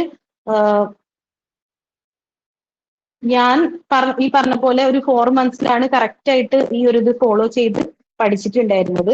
അതുപോലെ പിന്നെ ഒരു പോയിന്റ് പറയാനുള്ളത്, നമ്മൾ ഷോർട്ട് നോട്ട്സ് ഉണ്ടാക്കുക എന്നുള്ളത് ഭയങ്കര ഇമ്പോർട്ടന്റ് ആയ കാര്യമാണ്. അവസാന നിമിഷം നമുക്ക് ഈ PDF നോട്ട്സും എല്ലാ കാര്യങ്ങളും ഒറ്റയടിക്ക് നമുക്ക് പഠിക്കാൻ പറ്റില്ല. അപ്പൊ നമ്മളൊരു ഷോർട്ട് നോട്ട് ഉണ്ടാക്കി വെച്ച് കഴിഞ്ഞാൽ നമുക്ക് റിവൈസ് ചെയ്യാൻ കുറച്ചും കൂടി എളുപ്പമാവും എന്നുള്ളതാണ് എനിക്ക് തോന്നിയിട്ടുള്ളത്. പിന്നെ അതുപോലെ ഞാനും ഒരുപാടധികം പുറത്തുനിന്നുള്ള ടെക്സ്റ്റുകൾ ഒന്നും നോക്കിയിട്ടുണ്ടായിരുന്നില്ല. അധികം റൊമാന മിസ്സിന്റെ ക്ലാസ്സും പിന്നെ അതുപോലെ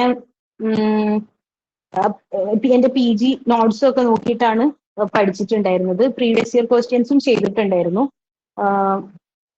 അങ്ങനെയാണ് പഠിച്ചിട്ടുണ്ടായിരുന്നത്.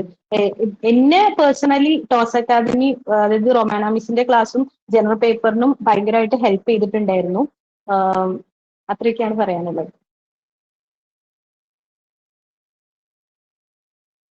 ഹായ് സുഹൃത, അതേപോലെ തന്നെ എന്തെങ്കിലും ടോപ്പിക്സിന് പ്രയോറിറ്റീസ് കൊടുത്തിരുന്നോ? ടോപ്പിക്സിന് പ്രയോറിറ്റി കൊടുത്തിരുന്നോ എന്ന് ചോദിച്ചാൽ ഞാൻ അങ്ങനെ അല്ല, എല്ലാം കവർ ചെയ്ത് പോയിരുന്നു. ഒരു പ്രത്യേക ടോപ്പിക്കിന് അങ്ങനെ പ്രയോറിറ്റി കൊടുത്തോന്ന് ചോദിച്ചാൽ ഇല്ല, ഞാനെല്ലാം ഇങ്ങനെ മിസ്സിന്റെ നോട്ട് വെച്ചിട്ട് അങ്ങനെ കവർ ചെയ്ത് പോവുകയാണ് ഉണ്ടായിരുന്നത്. പിന്നെ ഒരു എല്ലാം ഈക്വൽ ചോദ്യം ചോദിച്ചിരിക്കുന്ന ക്വസ്റ്റ്യൻ പേപ്പേഴ്സ് സെറ്റിന്റെ ക്വസ്റ്റ്യൻസ് ആണോ നോക്കിയെന്ന് ചോദിച്ചിട്ടുണ്ട്, അല്ലെങ്കിൽ അത് സെറ്റിന്റെ ക്വസ്റ്റ്യൻസ് പ്ലസ് ഇതുപോലെ PG ലെവൽ ഏതൊക്കെ എക്സാംസ് വരുന്നുണ്ടോ അതിന്റെ എല്ലാ ക്വസ്റ്റ്യൻസ് നോക്കിയിട്ടുണ്ടായിരുന്നു. അത് നമ്മുടെ ടോപ്പിക്സ് കവർ ചെയ്ത് പോകുന്നതായിരിക്കുമല്ലോ, അപ്പം അതിലെല്ലാ ക്വസ്റ്റ്യൻസും നോക്കിയിട്ടുണ്ടായിരുന്നു. ഓക്കെ. പിന്നെ വേറെ എന്തെങ്കിലും ഡൗട്ട്സ് ഉണ്ടെങ്കിൽ ഒരു എല്ലാ കാര്യങ്ങളും പറഞ്ഞാൽ റിവിഷന്റെ ഇമ്പോർട്ടൻസ്, ക്വസ്റ്റ്യൻ പേപ്പേഴ്സിന്റെ പ്രാക്ടീസ് ചെയ്യുന്നതിന് ഇമ്പോർട്ടൻസ്, അതുപോലെ തന്നെ വളരെ ലേറ്റ് ആയിട്ടാണ് ഏപ്രിലാണ് ജോയിൻ ചെയ്തത് സുഹൃത്ത് അല്ലെ? 4 മാസം, അന്ന് ഓഗസ്റ്റ് 2 ഓഗസ്റ്റിലായിരുന്നു എക്സാം. അപ്പൊ വളരെ കുറച്ചൊരു സമയമുള്ളൂ അതിനുള്ളിൽ. ഇപ്പൊ എനിക്ക് തോന്നുന്നു സുഹൃത്ത് നമുക്കിന്ന് 1 year കൂടി ലിസ്റ്റിന്റെ കാലാവധി ഉണ്ട്. അടുത്ത ടേണിൽ സുഹൃത്ത് ജോയിൻ ചെയ്യുന്നതായിരിക്കും. അപ്പോ ആ ഒരു കുറഞ്ഞ സമയം കൊണ്ട് ലിസ്റ്റിൽ ഇടം പിടിക്കുക എന്നുള്ളത് വലിയ, എനിക്കൊന്നാണ് 3ാമത്തെ ബാച്ചിൽ എന്തുവായിരുന്നു സുഹൃത്ത് ജോയിൻ ചെയ്തതെന്ന് തോന്നണം. പിന്നെ എന്തെങ്കിലും ഡൗട്ട്സ് ഉണ്ടോ? ഞാനൊരു കാര്യം പറയുകയാണെങ്കിൽ ഈ നമ്മളിപ്പം എത്രയൊക്കെ പ്രിപ്പയർ ചെയ്താലും നമ്മൾ എക്സാം എഴുതുന്ന ആ ദിവസമാണ് ശരിക്കും എന്തായിരിക്കും നമ്മളെ റിസൾട്ട് എന്നുള്ളത് തീരുമാനിക്കുന്നത്. അപ്പം എനിക്ക് കുറെ മിസ്റ്റേക്സ് പറ്റിയതുകൊണ്ട് അത് ഞാൻ പറയുകയാണ്. അതായത് നമ്മൾ എക്സാം എന്തായാലും അറ്റൻഡ് ചെയ്യുമ്പോൾ ഭയങ്കര കെയർഫുൾ ആയിട്ട് അറ്റൻഡ് ചെയ്യുക എന്നുള്ളത് ഒരു കാര്യം കേട്ടോ. അതായത് സിമ്പിൾ ക്വസ്റ്റ്യൻസ് ഒക്കെ നമുക്ക് ഈസി ആണല്ലോ എന്ന് വെച്ചിട്ട് പെട്ടെന്ന് നമ്മൾ ഇതാക്കിയിട്ട് പോകും. അപ്പോ നമ്മൾ അതൊന്ന് ജസ്റ്റ് ഒന്നും കൂടെ നോക്കിയിട്ട് ചെയ്യണം എന്നുള്ളത് ഒന്ന് നല്ലതായിരിക്കും.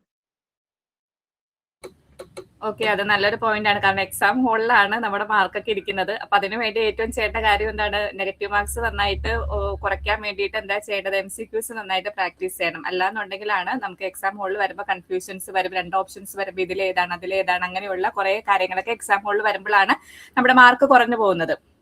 അപ്പൊ നെഗറ്റീവ് കുറയ്ക്കാനായിട്ട് എന്തെങ്കിലും ടിപ്സ് പറയുമെന്ന് ചോദിച്ചിട്ടുണ്ട്. അതായത് ഇതിപ്പം നമുക്ക് ഓൺലൈൻ എക്സാം ആണല്ലോ. അപ്പം നമുക്കിങ്ങനെ എക്സാം എഴുതി കഴിഞ്ഞാലും നമുക്ക് വേറെ ഒന്നും കൂടി കറുപ്പിക്കാം, അങ്ങനെയുള്ള ഒരു ടെൻഡൻസി വരും. അപ്പോ അത് മാക്സിമം ഒഴിവാക്കുക. നമുക്ക് ഉറപ്പുള്ള കാര്യങ്ങൾ നമ്മൾ ചെയ്യാന്നുള്ളതാണ്. പിന്നെ ക്വസ്റ്റ്യൻസ് കെയർഫുൾ ആയിട്ട് വായിക്കുക. അപ്പം അത് ഡൗട്ട് ഞാനെങ്ങനെയാ ചെയ്യുന്നതെന്ന് വെച്ചാല് എല്ലാ ക്വസ്റ്റ്യൻസും ഒരു തവണ വായിച്ചിട്ട് അതിൽ അറിയുന്ന ക്വസ്റ്റ്യൻസ് ഒക്കെ ആദ്യം അറ്റൻഡ് ചെയ്ത് പോവും. എന്നിട്ട് വീണ്ടും വന്നിട്ട് ഇപ്പൊ നമ്മൾ ഒരു ക്വസ്റ്റ്യൻ വായിക്കുന്നു, അത് അപ്പൊ നമുക്ക് വായിച്ചിട്ട് ക്ലിയർ ആവുന്നില്ല, മനസ്സിലാവുന്നില്ല എന്നുണ്ടെങ്കിൽ ടൈം എടുക്കുന്നു എന്ന് കാണുകയാണെങ്കിൽ അത് അവിടെ വിട്ടിട്ട് നെക്സ്റ്റ് റൗണ്ട് വരുമ്പോൾ അത് വീണ്ടും വായിച്ചിട്ട് ചെയ്യുകയായിരുന്നു ഉണ്ടായിരുന്നത്.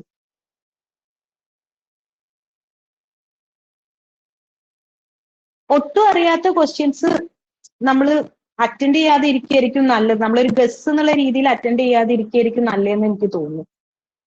വേറെ ചോദ്യം ചോദിച്ചിരിക്കുന്ന ക്വസ്റ്റ്യൻസ് ഓൺലൈൻ ആണോ ഡൗൺലോഡ് ചെയ്ത് ക്വസ്റ്റ്യൻ ബാങ്ക് എന്തോലും ഒക്കെ ചെയ്തിരുന്നു എന്ന് ചോദിച്ചിട്ടുണ്ട്. ക്വസ്റ്റ്യൻസ് ഓൺലൈൻ ആയിട്ടായിരുന്നു ഡൗൺലോഡ് ചെയ്തിട്ട് ഞാൻ പ്രിന്റ് എടുത്ത് വെച്ചിട്ടുണ്ടായിരുന്നില്ല. ഫോണിലും ലാപ്പിലും ഒക്കെ ആയിട്ട് ഓൺലൈനായി ഡൗൺലോഡ് ചെയ്ത് അത് ചെയ്യായിരുന്നു ഉണ്ടായിരുന്നത്. പിന്നെ ഞാന് മനു ടീച്ചർ പറഞ്ഞ പോലെ അല്ല, ഞാൻ തുടക്കത്തിൽ എങ്ങനെയാണ് ക്വസ്റ്റ്യൻ പാറ്റേൺ എന്നൊക്കെ അറിയാൻ വേണ്ടിയിട്ട് പ്രീവിയസ് ഇയർ ക്വസ്റ്റ്യൻസ് നോക്കിയിട്ടുണ്ടായിരുന്നു. പക്ഷെ അപ്പൊ നമുക്കൊന്നും അറിയില്ല എന്നൊക്കെ നമുക്ക് തോന്നും. എന്നാലും വീണ്ടും നമ്മൾ പഠിച്ചിട്ട് വീണ്ടും വരുമ്പോൾ നമുക്ക് കുറച്ചും കൂടെ കോൺഫിഡൻസ് വരും. നമുക്ക് തുടക്കത്തിൽ അത്രയും അറിയുന്നുണ്ടായിരുന്നില്ല, ഇപ്പൊ നമുക്ക് കുറച്ചെങ്കിലും അറ്റൻഡ് ചെയ്യാൻ പറ്റുന്നുണ്ടല്ലോ എന്നുള്ളത് തോന്നിയിട്ടുണ്ടായിരുന്നു. നെക്സ്റ്റ് ക്വസ്റ്റ്യൻ വന്നു, കോൺഫിഡൻസ് കൂട്ടാനായിട്ട് എന്താണ് മാർഗം? കോൺഫിഡൻസ് കൂട്ടാൻ വേണ്ടിയിട്ട് ഞാൻ പറയുകയാണെങ്കിൽ ഇപ്പം ഞാൻ ഇത് വരുമ്പോ ഒരു ബിഗിനർ ആണ്. എനിക്ക് ഇതിനെ കുറിച്ച് ഒരു ഐഡിയ ഉണ്ടായിരുന്നില്ല. പിന്നെ ആകെ 4 months ആണ് ഞാൻ അത്രയും പ്രിപ്പയർ ചെയ്തിട്ടുണ്ടായിരുന്നത്. അപ്പൊ നിങ്ങൾക്കും ചെയ്യാൻ പറ്റും എന്നുള്ളത് തന്നെയാണ് എനിക്ക് പറയാനുള്ളത്. പിന്നെ പറഞ്ഞ പോലെ നമ്മൾ പുറത്തുനിന്ന് ഇങ്ങനെ മോട്ടിവേഷൻ എടുക്കുന്നതിനേക്കാളും നമ്മള് ഒരു ഇന്റേണൽ മോട്ടിവേഷൻ ആണ് കുറച്ചും കൂടെ നമ്മൾ ഇതിന് അതായത് ഇത് കുറെ കാലം മുന്നോട്ട് നിൽക്കാന്ന് എനിക്ക് തോന്നുന്നു. ഇപ്പം എക്സ്റ്റേണലി ഇപ്പം ഞാനിങ്ങനെ നിങ്ങളെ മോട്ടിവേറ്റ് ചെയ്യുകയാണെങ്കിൽ ചിലപ്പം കുറച്ച് ഇന്നോ നാളെയോ ഒക്കെ ആ മോട്ടിവേഷൻ ഉണ്ടാവും. പക്ഷെ നമുക്കൊരു ഇന്റേണൽ മോട്ടിവേഷൻ ഉണ്ടെങ്കിൽ അത് കുറെ കാലത്തേക്ക് മുന്നോട്ടേക്ക് പോകുന്നുള്ളത് തന്നെയാണ് എനിക്ക് തോന്നുന്നത്. പിന്നെ ഈ പറഞ്ഞ പോലെ നമ്മൾ തുടക്കത്തിൽ ഉണ്ടാവുന്ന ആ ഒരു ത്വര ഉണ്ടാവില്ലേ, പെട്ടെന്ന് അതായത് എക്സാം വരുന്നുണ്ട് പഠിക്കണം എന്നുള്ള ആ സാധനം നമുക്ക് എക്സാമിന്റെ തലേന്ന് വരെ കണ്ടിന്യൂ ചെയ്യാൻ പറ്റുക എന്നുള്ളതാണ് ഇതിലെ മെയിൻ ആയിട്ടുള്ള കാര്യം. പിന്നെ എനിക്കിപ്പം പറയാനുള്ള ഒരു കാര്യം, ഞങ്ങൾ എക്സാം എഴുതിയതിനേക്കാളും കൂടുതൽ കോമ്പറ്റീഷൻ എന്തായാലും ഇപ്പൊ കൂടിയിട്ടുണ്ട്. നമുക്കറിയാം ഒരുപാട് കോച്ചിങ് സെന്റേഴ്സും കാര്യങ്ങളും ഒക്കെ ഉണ്ട്. അപ്പം നമ്മുടെ പ്രിപ്പറേഷനും ആ ഒരു ലെവലിലേക്ക് ഉയർത്താൻ വേണ്ടിയിട്ട് നോക്കുക എന്നുള്ളതാണ് എനിക്ക് പറയാനുള്ള ഒരു കാര്യം. ഓക്കെ, പിന്നെ എന്തോ ഓൺലൈൻ എക്സാം ആണോ എന്നുള്ള രീതിയിൽ ചോദിച്ചിട്ടുണ്ട്. PSC എക്സാം ആണോ നിങ്ങൾ ഉദ്ദേശിച്ചത്? PSC എക്സാം ഓൺലൈൻ അല്ല, അതല്ല, നമ്മുടെ HSST എക്സാം കമ്പ്യൂട്ടറൈസ്ഡ് ആയിരുന്നു ഞങ്ങളുടെ എക്സാം കഴിഞ്ഞ വർഷത്തെ. കമ്പ്യൂട്ടറൈസ്ഡ് ആയിരുന്നോ? അതെ അതെ. Okay okay okay. പിന്നെ എത്ര ക്വസ്റ്റ്യൻസ് ആണ് അറ്റൻഡ് ചെയ്തത് PSC എക്സാമിന് ചോദിച്ചിട്ടുണ്ട്. അത് കറക്റ്റ് ഓർമ്മയില്ല കേട്ടോ. അത് എന്തായാലും 2022 അപ്പൊ അത്രയും ഓർമ്മയില്ല. ഞാൻ കെയർഫുൾ ആയിരിക്കാന്ന് പറയാനുള്ള ഒരു കാര്യം എന്താന്ന് വെച്ചാല് എന്റെ അശ്രദ്ധനോട് എനിക്ക് കുറച്ച് മിസ്റ്റേക്സ് വന്നിട്ടുണ്ട്. അപ്പം കുറച്ച് പോയിന്റ്സിനാണ് എനിക്ക് മെയിൻ ലിസ്റ്റിൽ വരാതെ പോയത് ഞാൻ. അപ്പം ഇപ്പൊ ഞാൻ ആലോചിക്കുമ്പം അറ്റ്ലീസ്റ്റ് അത് അറ്റൻഡ് ചെയ്തിട്ടുണ്ടായിരുന്നില്ലെങ്കിൽ ഞാൻ ചിലപ്പോൾ മെയിൻ ലിസ്റ്റിൽ ആയേനെന്ന് എനിക്ക് തോന്നുന്നുണ്ട്. അപ്പം നമ്മൾ മാക്സിമം ആ എക്സാം എഴുതുന്ന സമയത്ത് നമ്മൾ അത്രയും കെയർഫുൾ ആയിരിക്കുക എന്നുള്ളതാണ് എനിക്ക് പറയാനുള്ളത്. ഓക്കെ, ഇനി എന്തെങ്കിലും ഡൗട്ട്സ് ഉണ്ടോ എന്ന് എനിക്ക് ചോദിക്കാനായിട്ട്? കുറെ കാര്യങ്ങള് സുഹൃത്ത് പറഞ്ഞായിരുന്നു. ഞാൻ മെയിൻ ലിസ്റ്റ് മാർക്സിന്റെ കാര്യം ഞാൻ നിങ്ങൾക്ക് പിന്നീട് ഡിസ്കസ് ചെയ്യാം കേട്ടോ. അത് ഓരോ എക്സാമിനും കുറച്ച് എത്ര മാർക്സ് വേണം മെയിൻ ലിസ്റ്റിൽ വരാൻ, അത് ഓരോ എക്സാമിനും നമുക്ക് കട്ട് ഓഫർ സെപ്പറേറ്റ് ആയിരിക്കും. കട്ട് ഓഫിന്റെ കാര്യമൊക്കെ ഞാൻ പറയാം. ഓക്കെ, ഇനി വേറെ എന്തെങ്കിലും ഡൗട്ട്സ് ഉണ്ടോ? ഉണ്ടെങ്കിൽ ചോദിക്കാം കേട്ടോ. ഏതിന്റെ കാര്യമാണ് പറഞ്ഞത്? സലൂജ ഒന്ന് ചോദിക്കാം, ഓഡിബിൾ ആയിട്ടൊന്ന് ചോദിക്കാം, എനിക്ക് ക്ലിയർ ആവുന്നില്ല.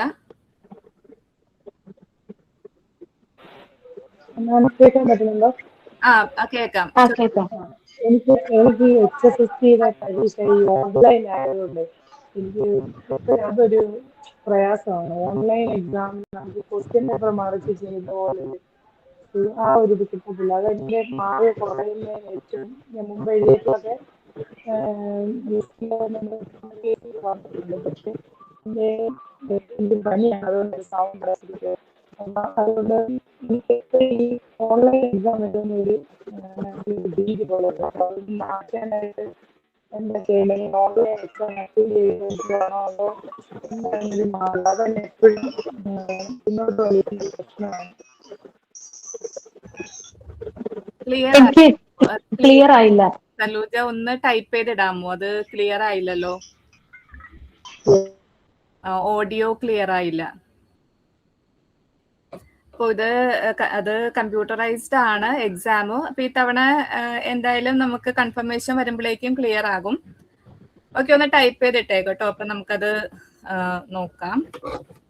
ഓക്കെ, അപ്പോ സുഹൃത നല്ല രീതിയിൽ തന്നെ എക്സ്പ്ലെയിൻ ചെയ്തു അല്ലെ. നമുക്ക് റിവിഷൻ വളരെ ഇമ്പോർട്ടന്റ് ആണ്, PYQs വളരെ ഇമ്പോർട്ടന്റ് ആണ്. വളരെ കുറഞ്ഞ സമയത്തിനുള്ളിലാണ് ചെയ്തത്. പിന്നെ ചോദ്യം ചോദിച്ചിരിക്കുന്ന മാം PG ആൻഡ് ഡിഗ്രി നോട്ട്സ് ഇപ്പോ കയ്യിലില്ല. അത് വലിയ കുഴപ്പമൊന്നുമില്ല. അത്യാവശ്യം നമ്മൾ ഇവിടുത്തെ നോട്ട്സ് അതിനെ ബേസ് ചെയ്തിട്ടൊക്കെ തന്നെയാണ് ഇരിക്കുന്നത്. അപ്പൊ നിങ്ങൾക്ക് ഇപ്പോ പറഞ്ഞ പോലെ തന്നെ പലരും ചോദിച്ചു NCERT സുഗത പറഞ്ഞ ഒരു പോയിന്റ് ആണ്, like higher secondary +1 and +2 text books ഒക്കെ നോക്കി എന്നുള്ളത്. അത് വളരെ ഇമ്പോർട്ടന്റ് ആണ്. കാരണം ചിലപ്പോ ക്വസ്റ്റ്യൻ പേപ്പർ ചിലപ്പോ വളരെ ബേസിക് ആയിട്ടുള്ള ചോദ്യങ്ങൾ ചോദിക്കും. അപ്പൊ നമ്മൾ വലിയ കാര്യങ്ങളെല്ലാം പഠിച്ചിട്ട് ബേസിക് ആയിട്ടുള്ള കാര്യങ്ങൾ ചോദിക്കുമ്പോൾ നമുക്കത് ഉത്തരം എഴുതാൻ പറ്റില്ല എന്നുണ്ടെങ്കിൽ വളരെ ആ സമയത്ത് നമുക്ക് വളരെ ഒരു ഗിൽറ്റി ഫീലിംഗ് വരും. അപ്പൊ ബേസ് എപ്പോഴും തറവായിട്ടിരിക്കുക. അപ്പൊ അങ്ങനെ ചെയ്യാനായിട്ട്, കാരണം നമുക്കെല്ലാം അറിയാം. പക്ഷേ ഇപ്പൊ ഉദാഹരണത്തിന് നമുക്ക് റെസ്പിറേറ്ററി സിസ്റ്റത്തിലെ ലങ്സിന്റെ പറയുമ്പോൾ നമുക്ക് ഒരു സൈഡില് ലോബ്സ്, 2 ലോബ്സ്, 3 ലോബ്സ് എന്നൊക്കെ പറയും. നമുക്കതെല്ലാം അറിയാം. പക്ഷെ എക്സാം ഉള്ളത് ഏത് സൈഡാണോ, റൈറ്റ് ആണോ ലെഫ്റ്റ് ആണോ ഒരു കൺഫ്യൂഷൻ വരും. അപ്പൊ അങ്ങനെയുള്ള ബേസിക്സ് തറവായിട്ടിരിക്കാനായിട്ട് ഇങ്ങനെ വായിക്കുന്നത് വളരെ ഹെൽപ്ഫുൾ ആയിരിക്കും. ഓക്കെ, ഇനി വേറെ എന്തെങ്കിലും ഡൗട്ട്സ് ഉണ്ടോ? ഓക്കെ, +1 +2 ബുക്സ് ആണോ അല്ലെ സുഹൃത? അതെ, +1 +2 ടെക്സ്റ്റ് ബുക്ക് കേട്ടോ. ടെക്സ്റ്റ് ബുക്ക് ആണ് നോക്കിയിട്ടുണ്ടായിരുന്നത്. അത് നന്നായിട്ട് ഓരോ ചാപ്റ്ററും വായിക്കുക. കാരണം ഇതുപോലെ ഈ പറഞ്ഞ പോലെ ഹാർട്ടിന്റെ വാൾവ്സ് കാര്യങ്ങൾ അങ്ങനെയൊക്കെ ചോദിക്കാം. അതിപ്പോ നമ്മൾ എക്സാം ഹാളിൽ ഇരുന്നിട്ട് അത് നമുക്ക് അറിയാം ഇതൊക്കെ, പക്ഷെ പെട്ടെന്ന് ഓപ്ഷൻസ് കാണുമ്പോൾ ചിലപ്പം കൺഫ്യൂഷൻ വരാൻ ചാൻസ്. നോക്കുന്നത് നല്ലതായിരിക്കും. NCERT പ്രിപ്പയർ ചെയ്തിരുന്നു ടെക്സ്റ്റ്? അതായത് നമ്മുടെ ഇപ്പം കേരള സ്കൂളിൽ പഠിപ്പിക്കുന്ന +1 +2 ടെക്സ്റ്റ് ബുക്ക് NCERT 8, 9, 10 അങ്ങനെ നോക്കിയിരുന്നു? അങ്ങനെ നോക്കിയിട്ടുണ്ടായിരുന്നില്ല. +1 +2 തന്നെയായിരുന്നു നോക്കിയിട്ടുണ്ടായിരുന്നത്.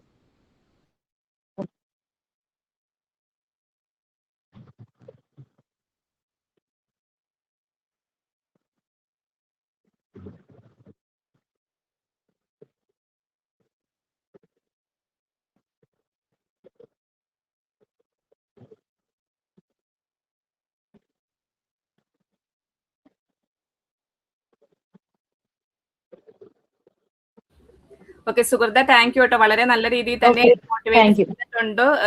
ആ റിവിഷന്റെ ഇമ്പോർട്ടൻസ് കുറഞ്ഞ സമയത്തിനുള്ളിൽ പഠിച്ച കാര്യങ്ങളെല്ലാം പറഞ്ഞു. ടെസ്റ്റ് അതുപോലെ തന്നെ ബേസിക്സിന്റെ ഇമ്പോർട്ടൻസ് അത് വളരെ ഇമ്പോർട്ടന്റ് ആയിട്ട് പറഞ്ഞു. ദെൻ NCERT ബോട്ടണി നോക്കണമെന്ന് ചോദിച്ചിട്ടുണ്ട്. ബോട്ടണി നമുക്ക് ഇവിടെ ആവശ്യമില്ല. ഇല്ല, ബോട്ടണി നോക്കിയിട്ടുണ്ടായിരുന്നില്ല. PHSC ഒക്കെ വരുമ്പോൾ കൂടി ബോട്ടണിയുടെ ആവശ്യം വരുള്ളൂ. താങ്ക് യു കേട്ടോ, വളരെ നല്ല രീതിയിൽ മോട്ടിവേറ്റ് ചെയ്തിട്ടുണ്ട്. Thank you. ഓക്കെ, നമുക്ക് ആക്ച്വലി ഇവിടെ HSSCക്ക് ടോസ് അക്കാഡമിയിൽ നിന്ന് ഹയസ്റ്റ് റാങ്ക് ലഭിച്ചിരുന്നത് സൗമ്യക്കാണ്. അപ്പൊ സൗമ്യ ഇപ്പൊ ജോയിൻ ആയിട്ടില്ല. ലാസ്റ്റിൽ ജോയിൻ ആവുമെന്നുണ്ടെങ്കിൽ നമുക്ക് സൗമ്യയുടെയും കൂടി നോക്കാം. സൗമ്യ ടോസ് അക്കാഡമിയിൽ നിന്ന് നമുക്ക് ഹയർ സെക്കൻഡറിയിൽ ഹയസ്റ്റ് റാങ്ക് ലഭിച്ചിരിക്കുന്ന 6ാമത്തെ റാങ്കാണ്. ദെൻ മൈനുവിന് 35th റാങ്ക് ലഭിച്ചു. പിന്നീട് VHSCക്ക് 1st റാങ്കും. ദെൻ സുഹൃതയാണ്. ഇതാണ് ടോപ്പ് റാങ്കേഴ്സിൽ വന്നിരിക്കുന്നത്. ഇവരൊക്കെ അപ്പോയിന്റ്മെന്റ്സ് ആവുന്നതാണ്. ദെൻ അടുത്ത ഒരു കാര്യം എന്ന് പറയുന്നത്, ഇനി നിങ്ങൾക്ക് എക്സ്പ്ലെയിൻ ഞാൻ ചെയ്യാൻ ഉദ്ദേശിക്കുന്നത് ഒരു സ്റ്റഡി പ്ലാൻ ആണ്. ബിക്കോസ് ഓൾറെഡി നമുക്ക് ഒരു ടെനേറ്റീവ് സ്കെഡ്യൂൾ വന്നിട്ടുണ്ട്. മെയ് ടു ജൂലൈ ആണ് പറഞ്ഞിരിക്കുന്നത്. അപ്പൊ മെയ്യിൽ തന്നെ എക്സാം നടക്കും ഒന്ന് ഉറപ്പിച്ചിട്ട് വേണം നിങ്ങൾ പ്രിപ്പറേഷൻ കണ്ടിന്യൂ ചെയ്യാനായിട്ട്. പലരും സ്റ്റാർട്ട് ചെയ്തിട്ടുണ്ട്, പുതിയതായിട്ട് ജോയിൻ ചെയ്തവരുണ്ട്. മെയ്യിൽ എക്സാം എന്നുള്ള ഫോക്കസിൽ വേണം നിങ്ങൾ പഠിച്ചു തുടങ്ങാനായിട്ട്. ദാറ്റ് മീൻസ് ജാനുവരി മുതൽ മാർച്ചിനുള്ളിൽ കംപ്ലീറ്റ് പോർഷൻസ് കവറപ്പ് ചെയ്യുക. ഏപ്രിൽ പൂർണ്ണമായിട്ടും റിവിഷന് വേണ്ടിയിട്ട് പ്രാക്ടീസും റിവിഷനും പോലെയുള്ള കാര്യങ്ങൾ പൂർണ്ണമായിട്ടും ഏപ്രിൽ അതിനുവേണ്ടി ഫോക്കസ് ചെയ്യുക. മെയ്യില് എക്സാം എഴുതുക. ചിലപ്പോൾ നീണ്ടു പോവായിരിക്കാം, എന്നാലും മെയ് ഫോക്കസ് ചെയ്ത് പഠിക്കുക. അല്ലെങ്കിൽ ഇലക്ഷൻ വരുമ്പോൾ ഇച്ചിരി നീങ്ങുമല്ലോ എന്ന് പ്രതീക്ഷിച്ച് ആരും ഇരിക്കേണ്ട. ചിലപ്പോൾ അങ്ങനെ സംഭവിക്കും. PSC അതുമായിട്ട് യാതൊരു ബന്ധമില്ലാത്തതാണ്. ഇവിടെ നോക്കുക സിലബസ്. ദെൻ ഇപ്പൊ നിലവിലുള്ള സിലബസ് എന്ന് പറയുന്നത് പഴയ HSSTയുടെ സിലബസ് ആണ്. നമുക്കറിയാം കൺഫർമേഷൻ വന്നു കഴിഞ്ഞാൽ പുതിയ സിലബസ് വരുള്ളൂ. ചിലപ്പോൾ എന്തെങ്കിലും അഡീഷൻസും ഡിലീഷൻസും ഒക്കെ ഉണ്ടാകാം. നമുക്കത് സിലബസ് വന്നാലേ നമുക്കത് അറിയുള്ളൂ. ഒത്തിരി കാര്യങ്ങൾ നമ്മൾ സിലബസിന്റെ പുറത്തുനിന്ന് കുറെ കാര്യങ്ങളൊക്കെ എടുത്ത് പോയിട്ടുമുണ്ട്. അപ്പൊ ഇനി അങ്ങനെ തന്നെയായിരിക്കും. അപ്പോൾ സിലബസ് അപ്ഡേഷൻ വന്നു കഴിയുമ്പോൾ ബാക്കിയുള്ള ചേഞ്ചസ് ഒക്കെ നമുക്ക് ചെയ്യാം. അപ്പൊ ടോട്ടലി സബ്ജക്ട് ബേസ്ഡ് നോക്കുകയാണെങ്കിൽ 70 മാർക്കാണ് സുവോളജിയിൽ ചോദിക്കുന്നത്, 30 മാർക്ക് ജനറൽ. ജനറൽ പേപ്പറിന്റെ കേസിൽ സാറ് ഡിസ്കസ് ചെയ്യുന്നതായിരിക്കും. നമുക്ക് 7 മൊഡ്യൂൾസ് നോക്കാം. Systematics, evolution, physiology, biochemistry, micro immunology, cell molecular biotechnology, genetics, developmental biology, ecology, ethology, biophysics, bioinformatics. അപ്പൊ എല്ലാം നോക്കുകയാണെങ്കിൽ കൃത്യമായിട്ട് ഒരു മാർക്ക് ഡിസ്ട്രിബ്യൂഷൻ കൊടുത്തിട്ടുണ്ട്. 10 മാർക്സ് ഓരോ യൂണിറ്റിനും ഓരോ മൊഡ്യൂളിനും കൊടുത്തിട്ടുണ്ട്. അതിനർത്ഥം എല്ലാം ഈക്വൽ ഇമ്പോർട്ടന്റ് ആണെന്ന് തന്നെയാണ്.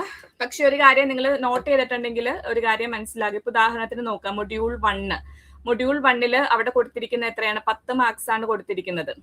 ഇവിടെ മൊഡ്യൂൾ 2 എന്ന് പറയുമ്പോൾ കുറച്ചും കൂടി വലിയതാണ്. ഫിസിയോളജി, ബയോകെമിസ്ട്രി എന്ന് പറയുമ്പോൾ വളരെ ഡീറ്റെയിൽഡ് ആയിട്ട് ഒത്തിരി കാര്യങ്ങൾ അവിടെ വരാനുള്ളതാണ്.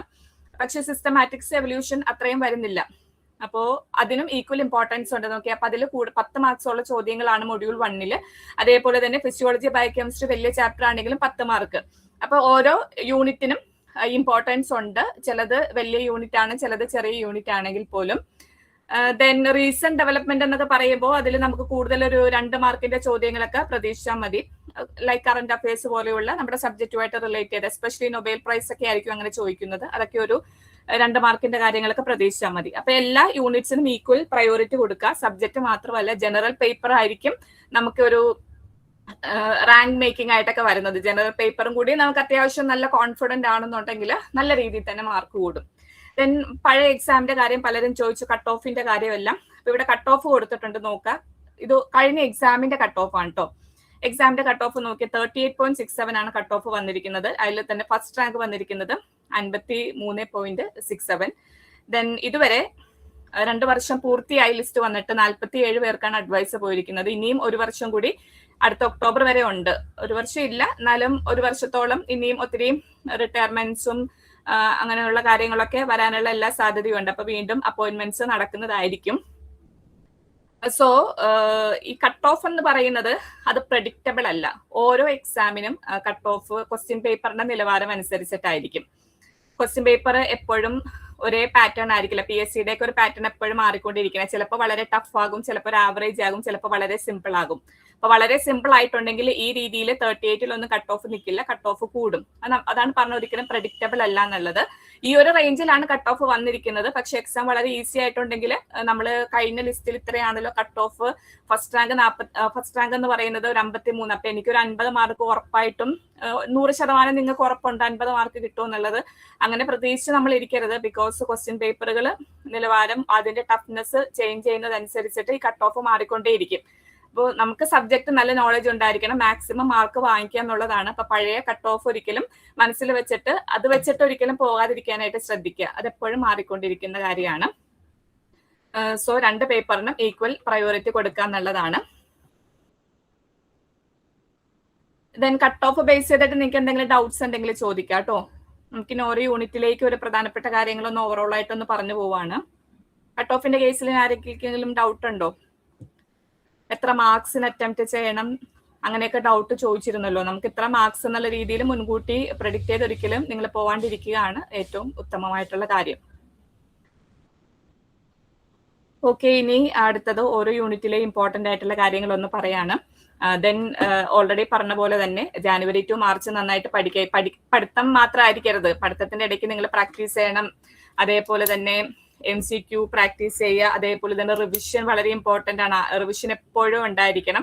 അവസാന നിമിഷത്തേക്ക് റിവിഷൻ വെക്കരുത്. ഇത് ഏപ്രിൽ പൂർണ്ണമായിട്ട് റിവിഷന് വേണ്ടി മാറ്റി വെക്കാനാണ് പറഞ്ഞത്. പുതിയതായിട്ടൊന്നും അതിനുള്ളിൽ എല്ലാ കാര്യങ്ങളും നിങ്ങൾ പഠിച്ചു തീർത്തിരിക്കണം. കോൺസെപ്റ്റ് എല്ലാം ക്ലിയർ ആയിരിക്കണം. ദെൻ നേരത്തെ പലരും PYQയുടെ കാര്യം ചോദിച്ചപ്പോൾ PYQ എന്നുള്ളത് PSC ക്വസ്റ്റ്യൻ പേപ്പേഴ്സ് നമുക്ക് നോക്കാം, സെറ്റിന്റെ ക്വസ്റ്റ്യൻ പേപ്പേഴ്സ് നോക്കാം. ദെൻ നെറ്റിന്റെ ക്വസ്റ്റ്യൻ പേപ്പേഴ്സ് നോക്കുകയാണെങ്കിൽ B പാർട്ട് നിങ്ങൾ നോക്കിയാൽ മതിയാകും. കാരണം നമുക്ക് 1 മാർക്കിന്റെ ചോദ്യമാണല്ലോ വരുന്നത്.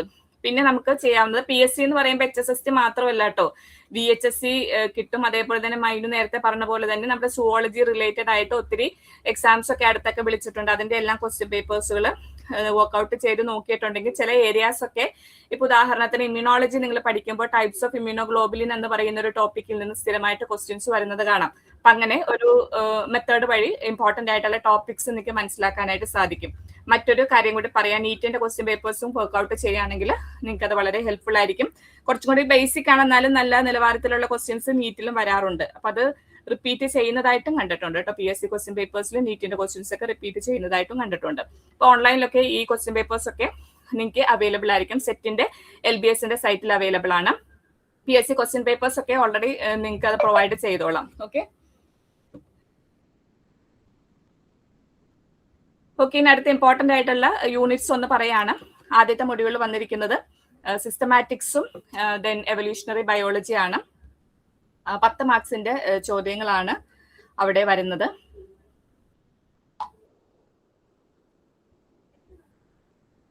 ഒരു നിമിഷം.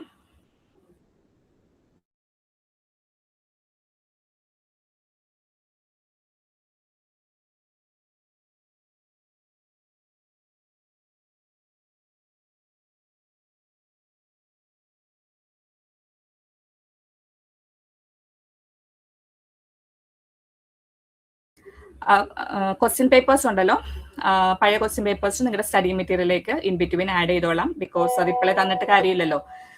ഒരുവിധം ടോപ്പിക്സ് ഒക്കെ ആവുമ്പോഴായിരിക്കും ക്വസ്റ്റ്യൻ പേപ്പേഴ്സ് ആയിട്ട് തരുമ്പോൾ ഹെൽപ്ഫുൾ ആവുന്നത്.